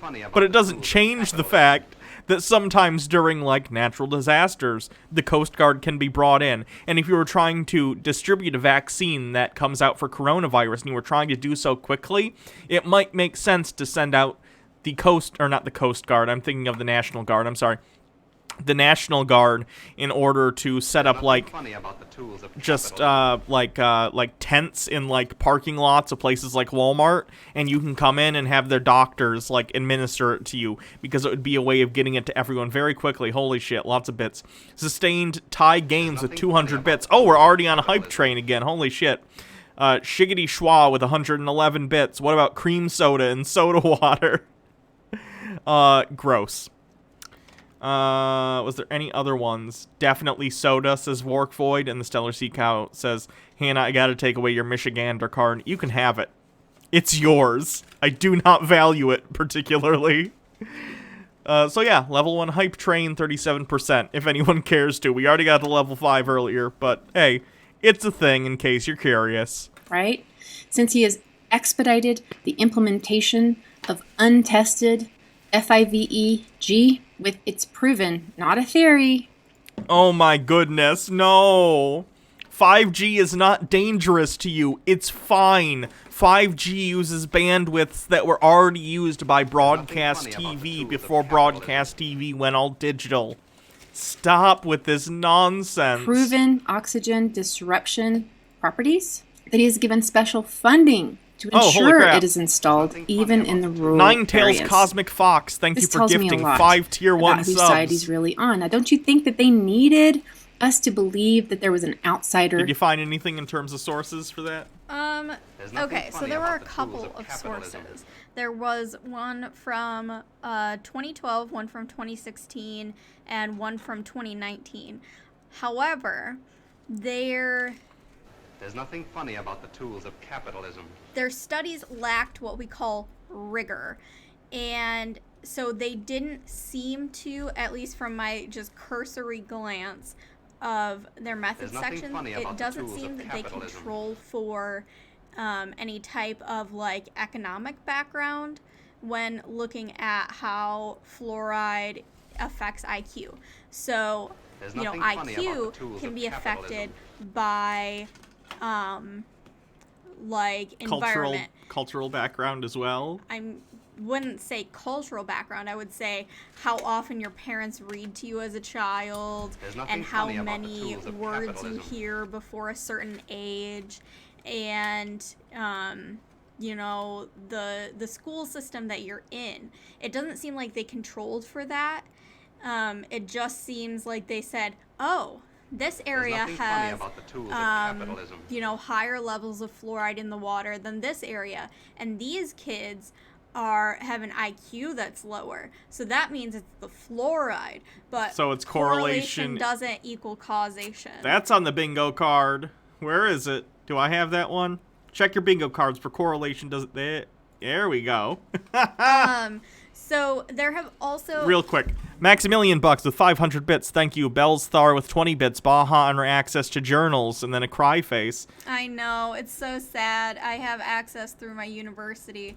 King Uendo with 200 bits. I'm not sure if I missed any. Oh, holy shit.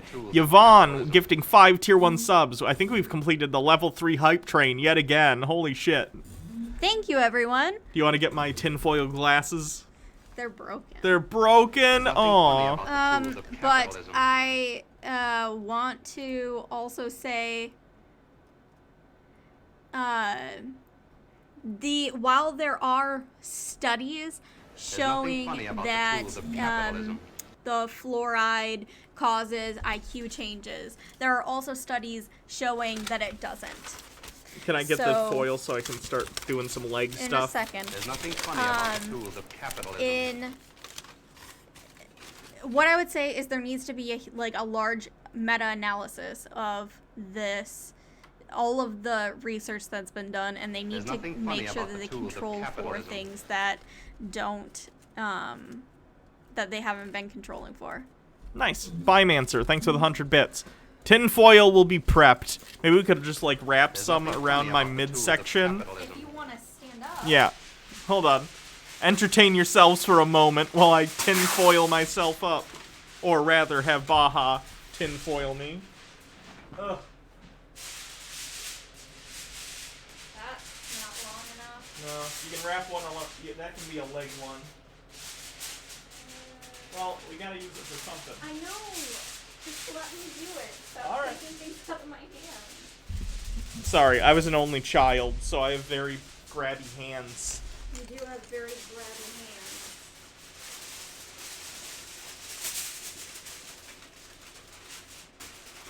The legs are getting done, even though you can't see them. Understand that they are there, okay?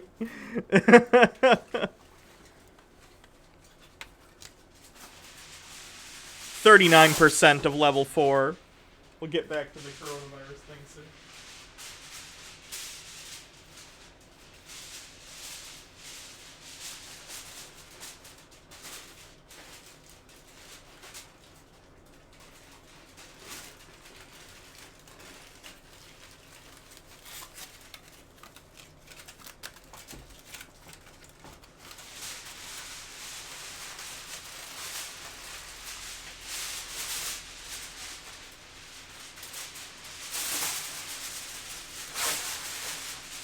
There's nothing funny about the tools of capitalism.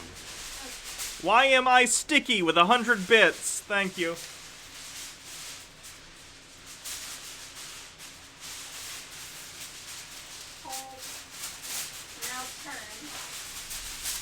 There's nothing funny about the tools of capitalism. That was a good fucking guesstimate on my part. Okay, that's 3.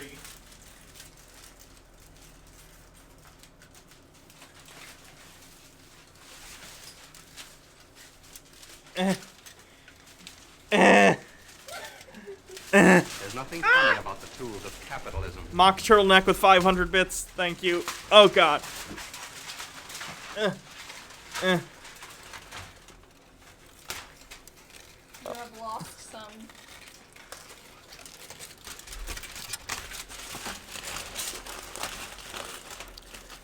All right. Let's see if we can get back on track. Thank you, everyone, for all the bits and everything. So let's see. Back to her.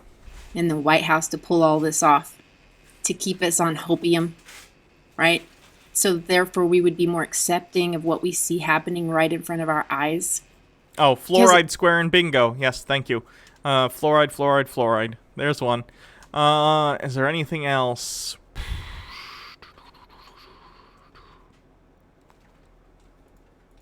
Seems to me, as long as we have a news station like Fox pointing out that all the other stations are bad-mouthing the president, that's all it takes to convince people he's an outsider. But remember, Rupert Murdoch...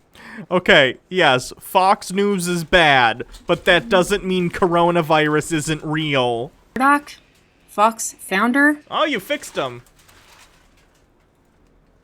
Thank you. Just as much of a New World Order shill as any CEO from any other leftist network. They have to pretend to be against each other on issues that don't matter, so that we won't notice that both sides are supporting things like SHOTS and FIVEG.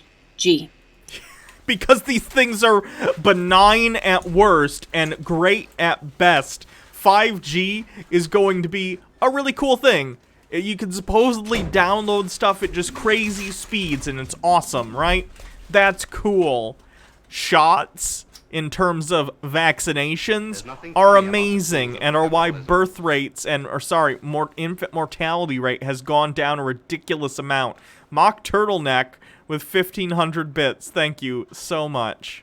That's crazy. We got 2 hype trains in one episode. That's, like, nuts. The fact that I can't even say those should indicate to you what the agendas really are. The agenda is to stop people from spreading misinformation, which is what people like you do when you're whining about, oh, all the vaccinations and all the 5G. People have said the same thing with almost everything. When electricity, for consumers was a new thing, there were people who claimed that being near electricity was going to kill everyone and give them cancer. Does that sound familiar? The same thing happened with 3G and 4G. Do you guys not remember you've done this already? Jesus. And by the way, just as my personal little 2 cents here, there's no danger of Trump not being president in November. Like I said in 2016, Trump will be selected to be in charge when everything goes down. This is on purpose. In fact, it wouldn't even surprise me if he regained his position in the office under the most controversial of circumstances. I don't know. Who knows? Like a second wave comes and they can't have elections. Who knows? It doesn't matter. He will be winning. And even if a second wave came, we would have to do elections all by mail-in ballot. That would be a thing. Tons of states already do mail-in voting for everyone, and especially during this, like I'm in Michigan, they sent me an application for a mail-in ballot, which I need to fill out. But, like, that's a thing. The elections are run by the states, not the federal government. He will be in charge when these things really hit the fan. So we have to be logical about this. This isn't about me being leftist. No way. If anything, if you want to label me, I'm a libertarian. I mean, I believe in the Constitution. Constitution that we're gross libertarian. Oh no. No longer following. Okay? Because we know their tyrannical measures in the face of a virus didn't even have to kill people. any more than a seasonal flu. And I didn't. Oh my god, you idiots. No, almost 140,000 people are dead, and it hasn't even been an entire year since it came to the United States yet. It's been like 4 months. Jesus. Say that. Fauci did. Okay? They've proven that anyone can die under almost anything, and it will be racked up as COVID-19. I had a nurse who knew of my show. There's nothing funny about Dream Sight, thank you for let continuing us your know subscription. that she saw a patient being rolled in who was yellow, head to toe yellow, with liver failure, died. And she saw a doctor mark it up as COVID. Doubt. So can you even imagine what will happen when they turn on 60 gigahertz? Right? The frequency Trump is fast tracking? Oh my goodness, 60 gigahertz has been a frequency used by broadcast television previously. It's fine. The technology that he put multiple military agencies in charge of overseeing, the frequency that greatly interferes with the oxygen molecule. This is not my opinion. This is a fact. It literally is your opinion, though. It's literally an opinion. That's the nature of 60 gigahertz, okay? Why would we even pick a frequency that has any kind of interaction with the thing we need the most to breathe? Oh my goodness. You idiot. Again, 60 gigahertz has been used for broadcast television. It's fine. Doesn't make a lot of sense to me. If Trump were truly on our side, he would be demanding that the 60 gigahertz frequency goes into testing immediately on its impact on humans. It has been tested. It's fine. But he won't do it, okay? So if all these schools that all you guys have diligently sent me pictures of have actually used these months to install this stuff, and kids go back to school this fall like they're saying they're going to, and then they start having trouble breathing, or they start dying from It'll be because of COVID. It will be because of COVID. respiratory distress, and they have a long history of using innocent to manipulate us. Don't forget, if our babies start dying, can you even imagine the draconian measures they will manage to enforce? The measures that they are setting up, like contact tracing, right now. By the way, please check out Joel Fullerton's website, 5gdangers.com, to get more information about the important topic of 60 gigahertz and its relationship to oxygen, because he was the first one to come out and point this out to people, and he definitely deserves the acknowledgement for that. We've already seen so much violence and hard hearts when we still have food in the fridge. You know, what will hearts lead men to do when there is no food, when there is no order? These people stir up chaos so that they can then deliver their version of order that they want us to accept. And unlike what God offers people, free will, they are cultists. Order out of chaos is etched in our federal government buildings. They are telling you of their plans. They are telling you who they worship. And it is... What? Order out of chaos? It's probably somewhat of a differentiation from out of many come one, which was the original motto of the United States. Order out of chaos makes sense as a governmental slogan. Even though it's not an official slogan, it makes sense for that phrase to be used, because that's sort of a descriptor of what government is, an organization of society. Is not Father through the work of Jesus that they follow. So as always, don't believe a word I say. Take this to Holy Spirit and test all things and only keep what is good. That'll wrap this up for now. As always, I appreciate you so much. Your emails, your kind words of support, your prayers. For now, peace be with you. God bless you guys. I love you. Yikerinos. 5G's fine. Jesus Christ. What else we got? We got Antichrist. We got Ball Earth. Skeptic person. Looks like this person just reposts other people's stuff. Let's watch Wizardry 101. This guy seems to think that wizardry is real or something.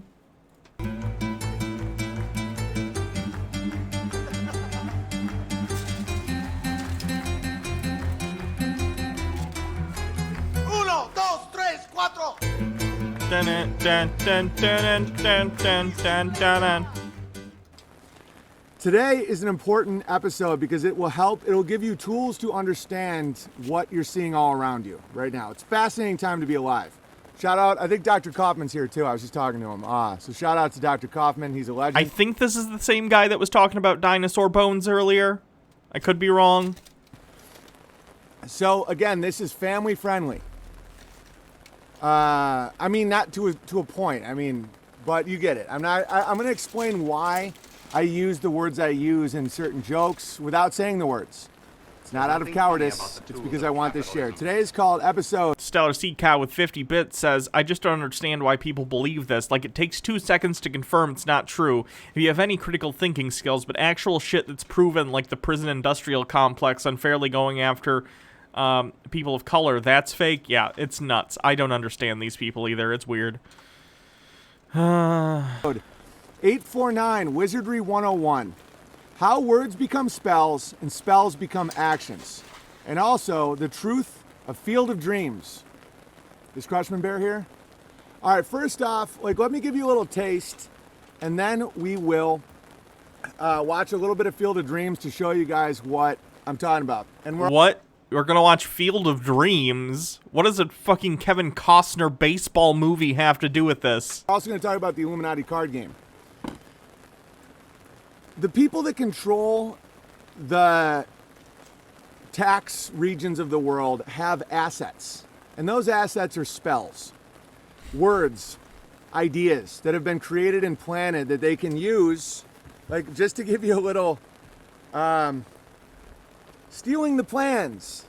Just real quick, just to give you a little taste. Today's episode is going to be incredible. The fact I didn't do a stream last night, I'm so excited to talk to you guys, which makes it a good vibe. But anyway, here's a new twist in the narrative. According to routers, whatever, Cheese monkeys for steal following. coronavirus blood samples in India. So Batman just became Planet of the Apes. What? What about Batman? By the way, this card game is from 1994. Let's get organized. The Whispering Campaigns. The Frog God of Pepper. All right, so hopefully this is intriguing you enough to stick with me here. So does he think this Illuminati card game, which is probably a humorous tongue-in-cheek card game involving like this fake conspiracy of the Illuminati controlling everything? It seems like it's a game that you use to sort of battle each other with your own Illuminati secret whatever. You think this is somehow reflective of some real-life Illuminati? If there were an Illuminati, there is not, then why would they put the reality of their methods and organizational structure into a card game? Seems like a bad plan. Let me just show you a couple others that I just put up that I couldn't find in my bear cave, but this was 1994, the Illuminati card game. Terrorist nuke, as you can see exactly in the World Trade Center where they're falling. Here's the Pentagon card. Hold on, you can get the card game on Amazon. Let's take a look real quick. Amazon.com, Illuminati, the Game of Conspiracy. Control your own factions of the Illuminati, like the Discordant Society and the Servants of Cthulhu. Includes 110 cards, 2 customizable, 2 custom dice, tokens, and rule sheet. $40.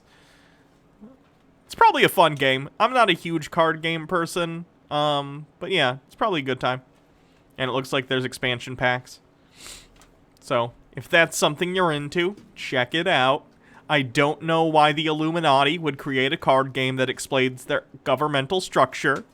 You know, eat the rich. Here's the pizza for the secret meeting. Guys, this is before the internet even really existed. Okay, but it's like a joke. We're having a meeting. We'll get pizza.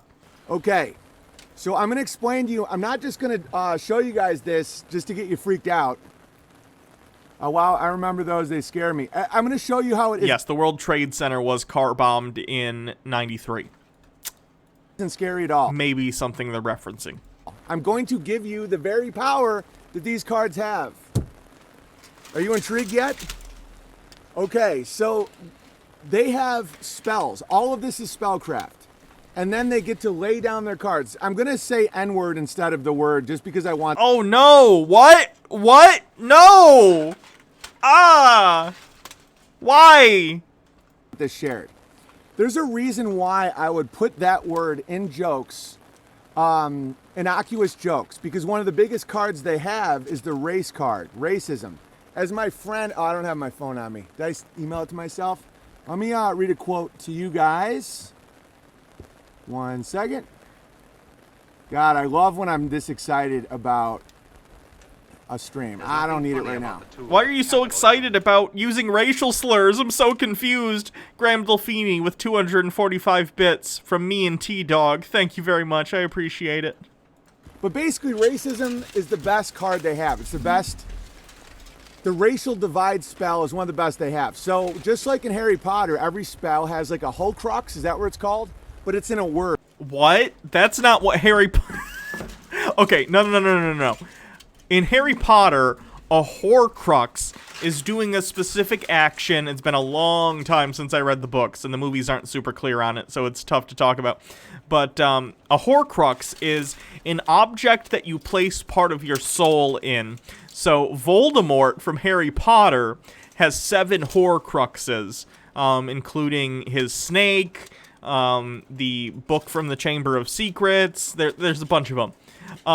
Every spell does not have a Horcrux, to my knowledge. A Horcrux is a specific thing. It's like a phylactery, yes, from D&D, a little bit. Except you can make multiple of them and it splits your soul. Whereas I'm pretty sure a phylactery just takes your soul when you die and places it within it. And that word was the N-word. And we all know what that means. And I brought up the point that the word necrophilia is more offensive than the other N-word, so this doesn't make any... What? Okay, for one thing, we're not gonna play a fucking game of which word is more offensive. But here's the thing. Necrophilia I can't believe I'm having to talk about this. Is a thing that doesn't happen very often. And yeah, you could make some crass joke about necrophilia, and everyone will think it's gross. Like, let's say you're doing an aristocrats bit, if people know about the joke, the aristocrats. You could be like, oh, necrophilia is something, whatever. The other N-word was used as a racial slur to describe people of color during a time when they were considered property within the United States and other places in the world, but I'm from the US, so I'm going to focus on the US. So that, I would argue, is more offensive because it was a word that was used often and regularly and was the preferred nomenclature used by white people to talk about what they considered their property. Jesus Christ. Any sense unless you understand how... Like, necrophilia is gross, but how do I put this in a way that's... That person is no longer living. Slavery involves taking the freedom away from a living person. Both are awful, but let's not play this game of what's more awful, shall we? Spells work. And the only way to break the spell is to say the word without any reservation and without any malice. And you suffer for it, but in the end, it's great. I made a quick list of words. Terrorism, racism, pandemic, homophobia, white supremacy, teen pregnancy, gun control. If you go back and watch some of my old episodes about the Time magazine covers, these are all spells. In what way are they spells? Because these are words that make you think about things in the world? That's not magic. That's how words work. It's a way to communicate ideas from one person to another. That's just how words work. So, let's just take white supremacy. If anybody knows any white enthusiasts, and that was something I brought out into the mass consciousness to break that spell, because spells are all nonsense. And so if you say, can I be enthusiastic about being white? Oh no! Is he like a white supremacist on top of all this conspiracy nonsense? Oh, that's not a good combo to have in a personality. Coley Dim, thank you for following. Or what's the difference? Can I just be enthusiastic? And people's programming doesn't kick in, so they're like, Sure. Do I just have, like, racist dog whistling? Because that's, like, absolutely it. Let me see. Vampires, thinly veiled anti-Semitism. No, that's not it. Cheese hot pocket numerology, expert, ridiculous field of expertise, something false flag, the gay agenda, reptoids, chemtrails. No, I don't just have thinly veiled racism. That's a shame. I don't know. As long as you're not a white supremacist. So can I be a white enthusiast?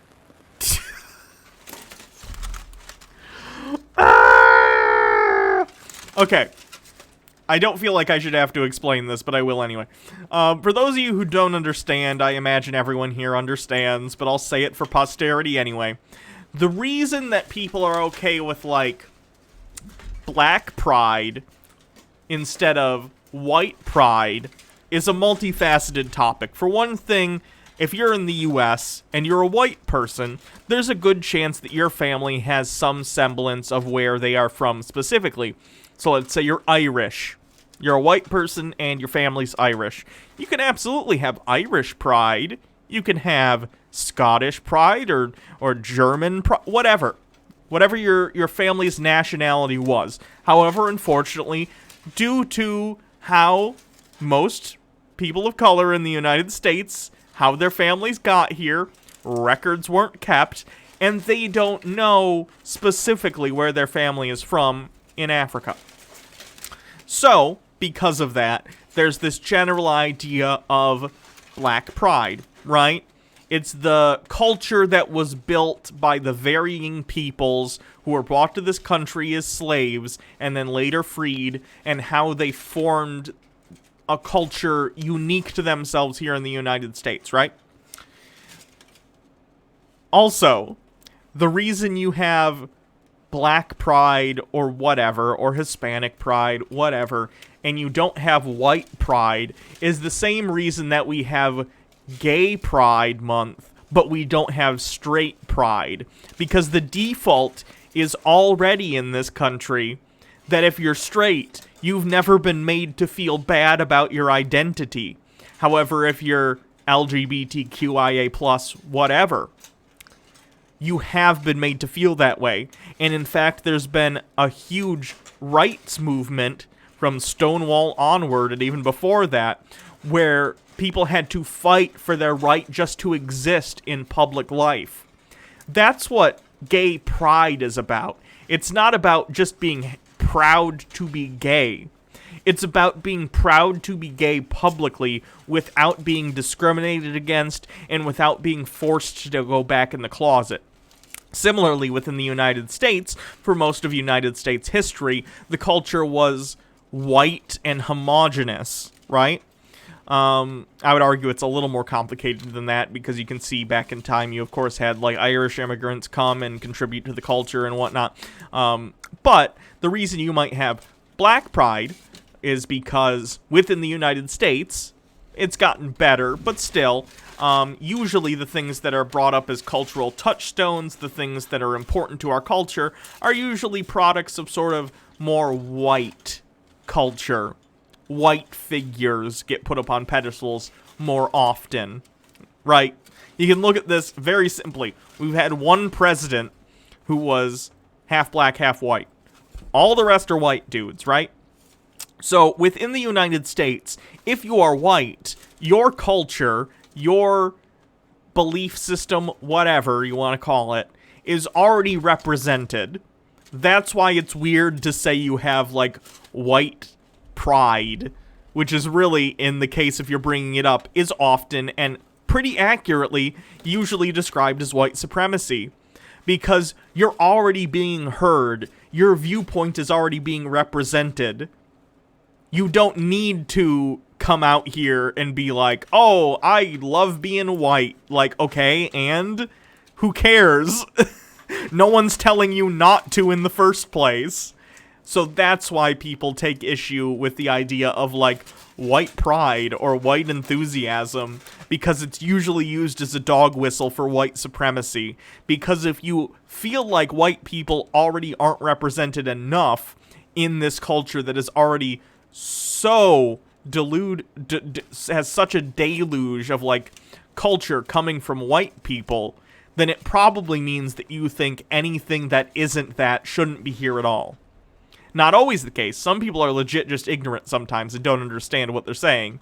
But that's more or less, like, the reason that black pride or Hispanic pride or whatever is considered a cool thing in this country and white pride is not. Can I be a height supremacist? Guys, there's a method to my madness. Hollywood did the controllers, Hollywood, whatever you want to call them, kind of messed up by banning a comedian whose father has a PhD in persuasion and rhetoric. Like, I know their tricks. And run, because the rabbit's got a gun. Okay, so this is how it all works. Anti-Semitism is another one. Are you anti-Semitic? They just regurgitate spells. And what we're seeing right now is very beautiful. Because two spells are colliding. The wizards are not giving each other space for their spells. I believe the wizards are deteriorating in power. I'm gonna knock off thinly veiled anti-Semitism. I don't know if anyone has bingo yet. Let me know if you do. So this is how it all works, and you can't do a joke about the N-word. You have to do a joke that just has it in it. About a bike and a boy. You understand? Okay, so why are these spells breaking down? Because when the two spells collide, the nonsense is revealed. And they're laying down too many cards at the same time. And these are assets, commodities. Just like someone can have rental property. Oh, I have rental income. Oh, I own a nail salon. The controllers of the world own words. They own spells. Let me just explain to you why I hate spelling and I'm an auditory person. Okay. Frantic31 says boom with 400 bits. Thank you. Okay. Like when you go to your job, you commute, you earn a living during your week, and then you celebrate the weekend.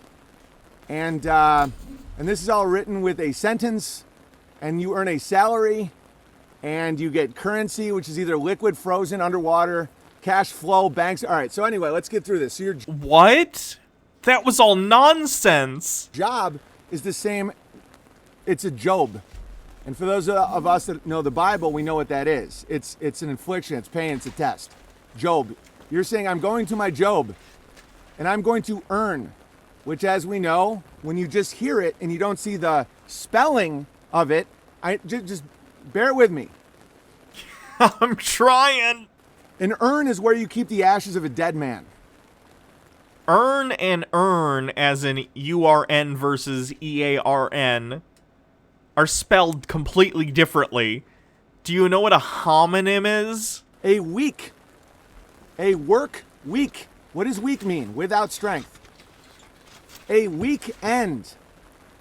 Do you see it yet? Okay, a sentence is a prison sentence, but you can commute your sentence. Okay, your salary comes from salt. Sal. It's how much. What is your worth in salt? Salt of the earth. You are given your salt by your job if you earn a living. Bang. And some of you haven't seen it yet. This is just the beginning of the episode. This is how to break down wizards. And I'm about to get into everything you're seeing. Yes, it's incredibly interesting. There's a reason that I refuse to stop saying the N-word, and I'm only censoring myself intentionally. Please stop saying it. Stop saying it. It's my intention. It's because I want you to be able to share this. Because just like in Harry Potter, every spell needs a Horcrux. Every spell has an Achilles heel. If you're going to talk about Harry Potter, at least know what do you think a Horcrux is? Do you see it yet? Sealing. How to seal someone in their house. A sealing. One. Week, right? Son. The Son of God. Okay, look at money. Frantic31 says, oh god, this guy sounds like every self-important hotep I've ever had the displeasure of conversing with. Yeah. The currency. So then you have electricity and water. Currency. So just like water, it's either liquid or it's frozen. There should be a space for fake etymology. You're either underwater You have a cash. I actually didn't make the bingo card. Someone else did. So flow with the banks of a river. Okay. Dude, you're already intrigued. I know it. And I'm about to show you how you're controlled. It's with words. That's why it's called spelling. And you write it with cursive. Okay, so I can look up the.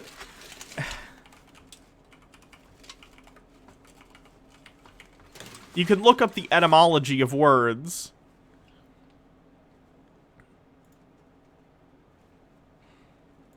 Let's find out what the etymology of cursive is. There's nothing funny about the tools of capitalism. Thank you, Yvonne, for subscribing. Appreciate it. Cursive, adjective, in reference to writing in which the letters are joined and formed rapidly without lifting the pen or pencil. In 1784, the French cursive, from medieval Latin cursivus,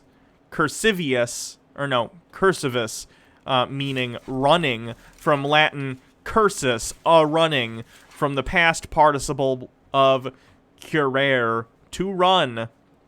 The notion of written with a running hand without raising the pen originally, as opposed to the older uncial hand. So it's because it has its origins in the Latin for to run, and it's like your hand's running. It's moving very quickly. It's going without.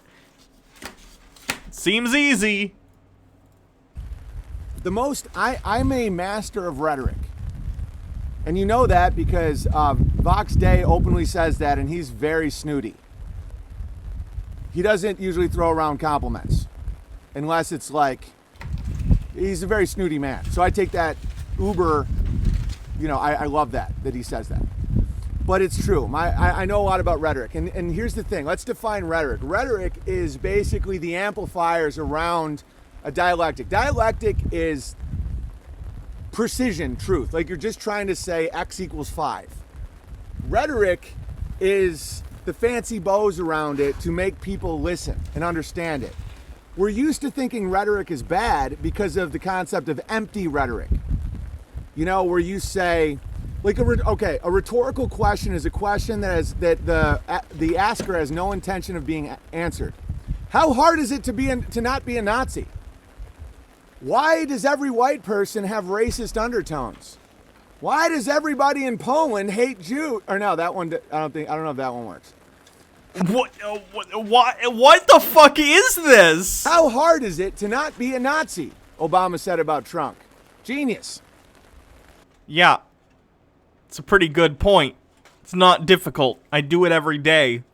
Because now this is genius wizardry, but it's so easy when you understand it. This is why it's so easy for me to spot gammas and wizards. How hard is it to not... I really hope I'm a wizard. A witch, really.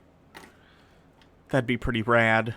Be a wizard. Okay, so now I'm getting a cat, so the cat can be my familiar. First impression cements it. Or how hard is it to not be a Nazi? Your first question cements it. Oh, Trunk's a Nazi. He never said Trunk is a Nazi, because that would have liability. Okay, if you say Trunk is a Nazi and you prove he isn't a Nazi, you're now liable because you just... I don't know why he's saying trunk. I think he's afraid that if you use the word Trump, that it's going to fuck up your place in the YouTube algorithm. I don't know if there's any bearing on that. The YouTube algorithm does search for, like, the words in your video using the same system that auto captions videos to try and see if there's anything offensive or anything controversial that they don't want to put you, high up in the rankings. But I don't know if the president's name is one. Slander to man. I don't know if slander is in print or the other way. I don't really care. Okay, if you say, how hard is it to not be a Nazi? The answer is not very hard at all. But the seed had been planted, and it's a lie, and that's a rhetorical question. I'm about to prove that the best rhetoric is in fact the truth. We'll get to that. So the art of wizardry is to say things that make you believe something and feel something that isn't true, but you know it to be true. Like, take example... So you think persuasive speaking is wizardry? That's not what that word means. This current spell that we're seeing. Officer Chauvin, which is 3 letters away from chauvinist. Okay, that's just a coincidence. And chauvinism is different than racism, right? If his name was or Officer Racy, then maybe you could be like, oh, this is... But chauvinistic is a different thing than racist. Just because both things bad doesn't mean they're the same word. They're not synonyms. With Rodney King, or was it OJ, Officer Coon. Guys, these are spells. And then people say, oh, so it didn't happen? Oh, it happened. It doesn't matter. Doesn't matter. Avoid those pitfalls in this wonderful game of breaking spells. Officer Chauvin. 3 letters away from chauvinist. Officer Coon. Was Officer Coon racist? You understand? We're building subterranean belief. So now you have people arguing about police brutality. That's a spell. White is a spell. All of it's a spell. So that's why the spell... Any word that means anything is a spell, apparently. I'm going to go get my Merriam-Webster spell book, and we can learn wizardry together, I guess. That, I told the people, a man killed a man. Listen, you can debate. Did they know each other? Was it a deep fake? From what I saw in that video, a man killed a man.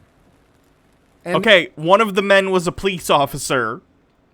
Context matters. And if you just put it down to that, all these reactions are illogical. So a man killed a man, so I'm going to burn down an AutoZone. Of course not. It's absurd.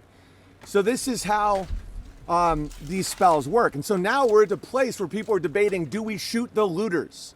Is looting a capital crime? Guys, a man killed a man. And whether or not that was real, whether or not it was CGI, you don't even know. But in the end of the day, what jacket he's wearing, how much pigment is in their skin, it doesn't matter with the Floyd was a porn star. It doesn't matter. Dude, Floyd may not have existed, Molly Bear. Oh my god, he's like a fucking denier, too. Okay, look, Benjamin.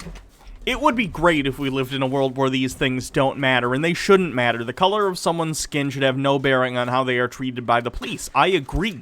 But we live in reality where, unfortunately, it is the fact, especially in the United States of America, that police officers treat people of color disproportionately poorly and often injure or kill them at a much higher rate than they do their white counterparts, right?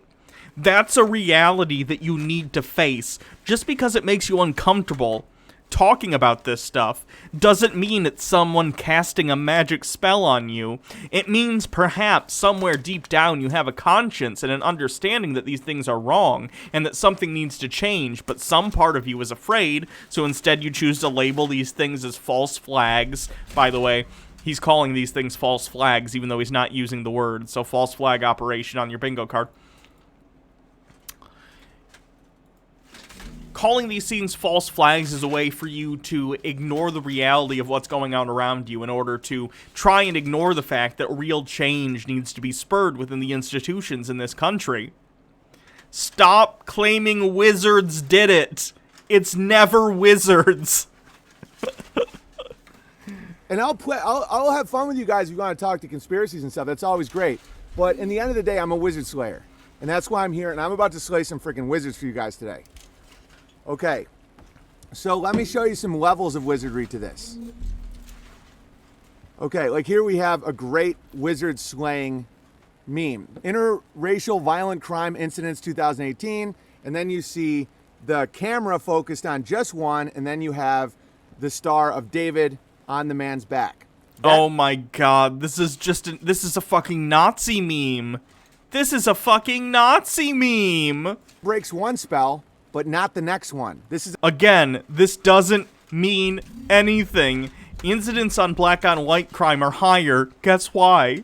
For 2 reasons. Socioeconomic factors leading to higher crime rates within the inner cities. Again, not due to race, but due to the fact that within this country we have deep-seated institutional racism issues that have created communities of lower income that unfortunately are mostly full of minorities. But also, there are more white people in the country. So if crimes are committed randomly against certain races, whatever it might be, any race against any other race, if you spin a wheel with a bunch of races on it, and it's in proportion to the races and their proportion within the United States. More often than not, it's going to come up white because there are more white people in this country. Statistics are not hard to understand.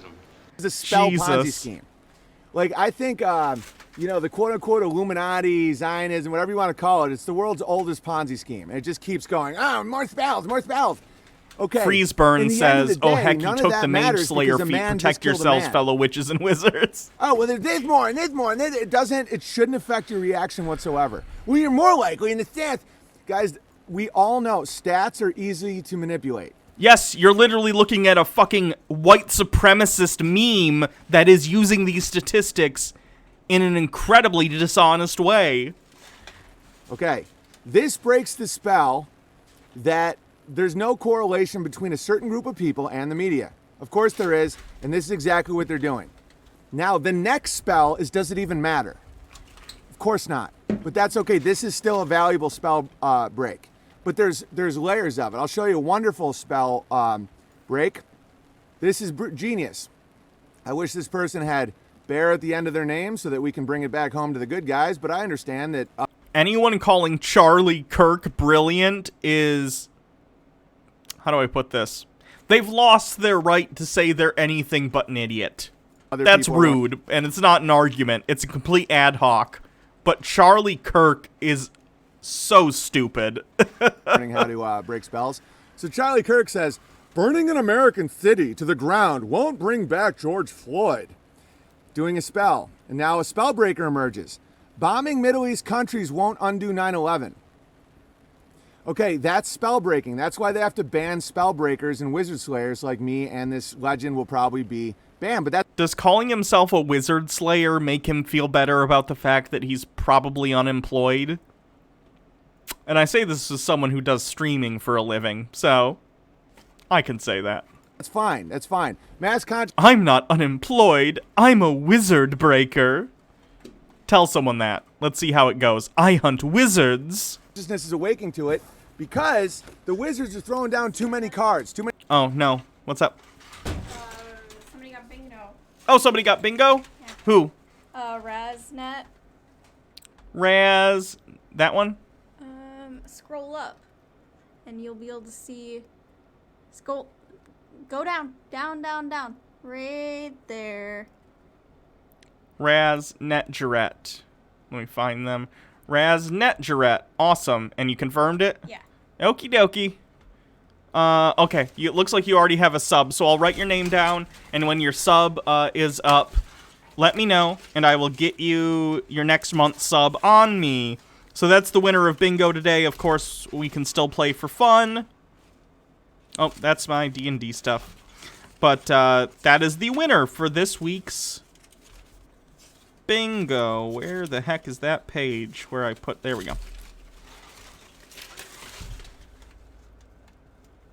Raz Net Jarrett. Congratulations. Sorry it took me so long to verify chat. I was playing Skyrim. Many spells. Oh, just throw this down. Oh, like here is a great tools of capitalism. Milfsat Taco Bell, thank you for gifting a sub. Right here. For those of you just listening, the pandemic isn't working anymore. Go ahead and start the race war, Dr. Evil. Doesn't work because when spells are laid at the same time, you can see it all unfolding.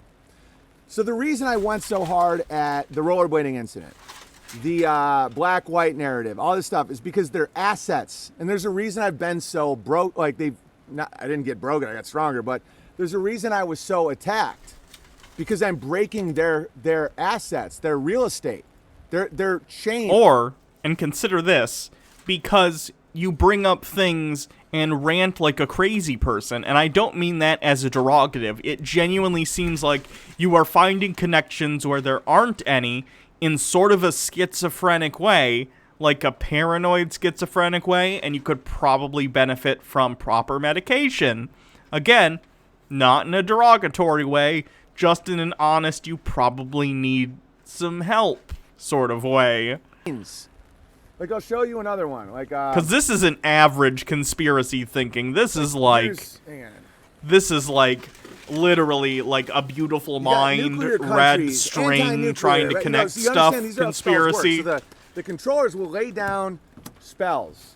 Let's get organized. Spell. Like, I'll tell you a little something. You want some baseline spell breaking. And the reason the bears are so absurdly effective, one of the many reasons, is because we tell each other what we actually see. And with our bear names, we can slowly become... oh, Mel just sent me something. Yeah, I already have this meme, my friend. Check this out. Broadcasting. Okay, some info on Owen Benjamin. Let's take a look at his Rational Wiki real quick. Owen Benjamin, a.k.a. Owen Smith, a.k.a. Big Bear, is an alt-right internet personality, actor, pseudoscience promoter, racist, comedian, and straight-up neo-Nazi. He's built an insane cult of internet followers known as, quote, bears. That's a little unfair. Don't take that from, like, the real bears.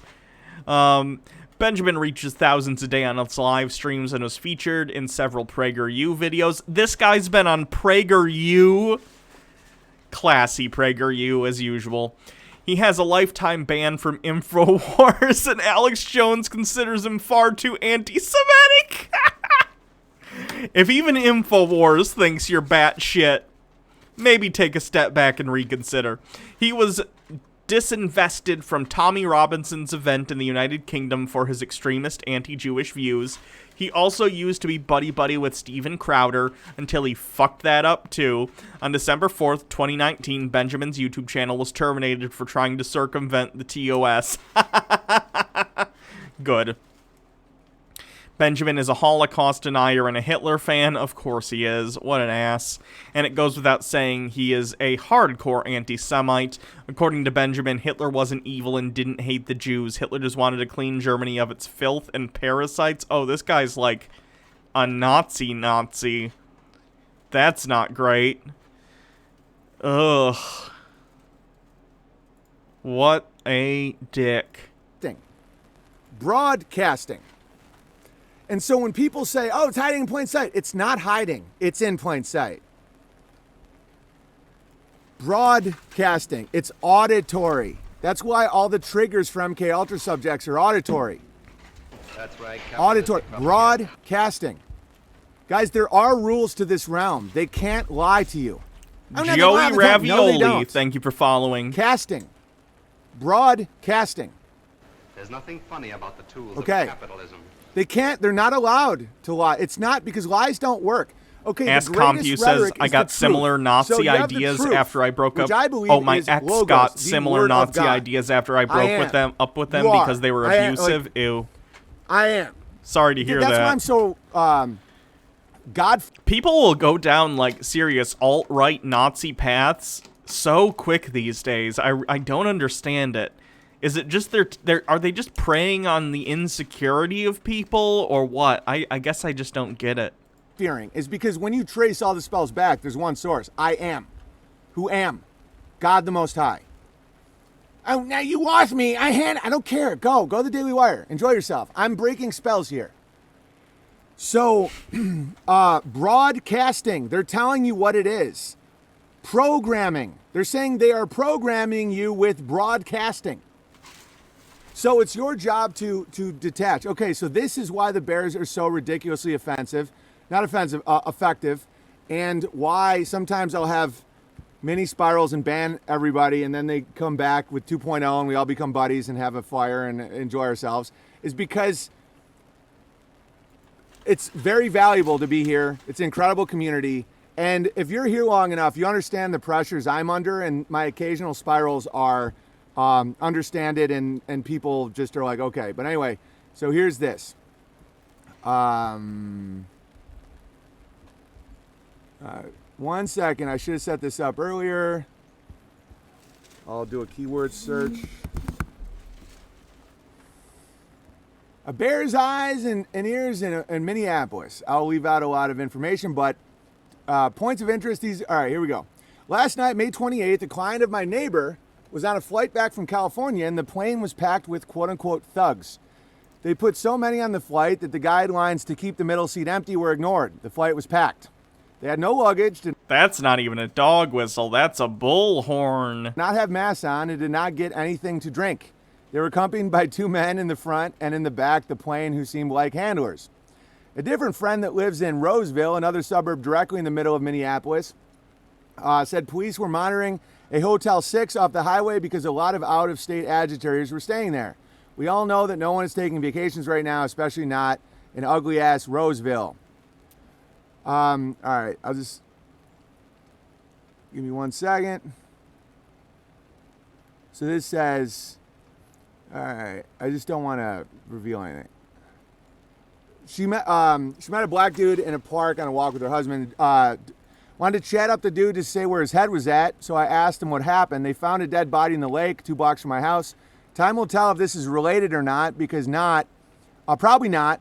But he said his wife and daughter were downtown, and they said during the day everyone was cool and peaceful. At night, a whole different crowd came out. I told him about the plane, and he legit looked surprised, but said that makes sense. He wasn't wearing a mask, by the way. That's all I got. Cheers. Okay, so abandon the black-white conflict narrative immediately. Total nonsense.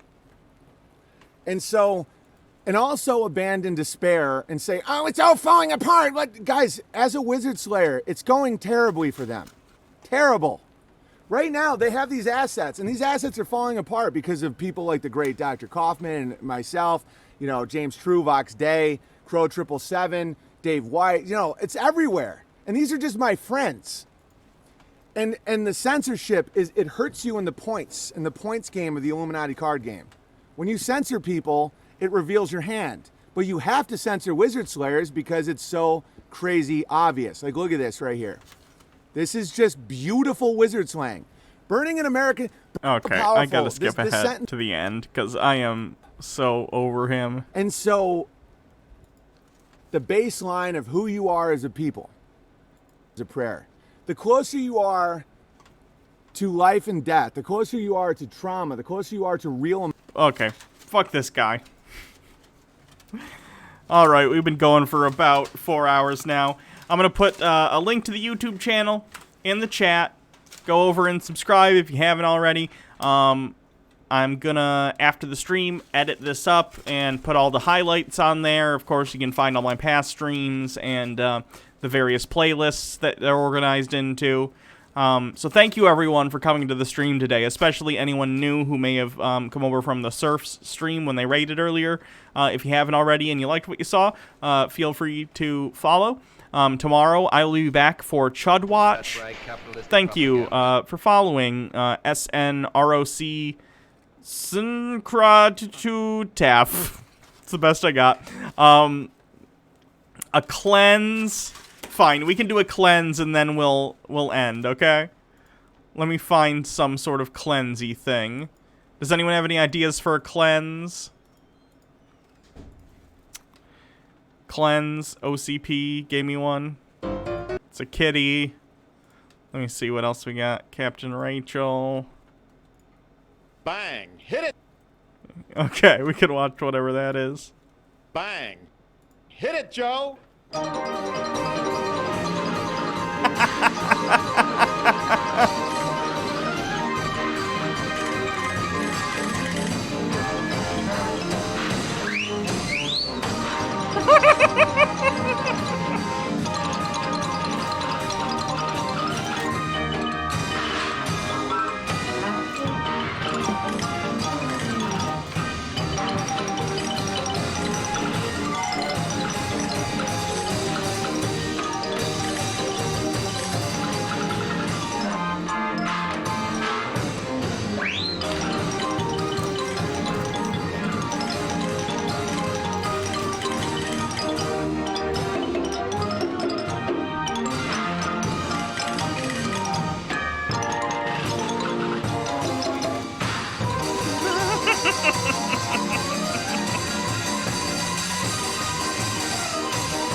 Fucking magnets.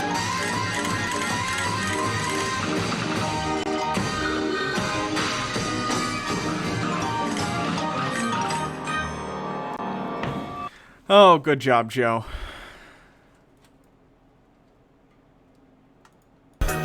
fucking magnets, how do they work? All right, like I was saying, come back tomorrow for Chud Watch. We'll be checking out, you know, John Doyle, Sargon, all those people, and seeing what they're up to. Again, if you like what you saw, feel free to follow. Thanks for coming to this Tinfoil Tuesday. I really appreciate it. Link to the YouTube channel is in the chat. I'll see you all next time. Night, everyone. Chat is valid.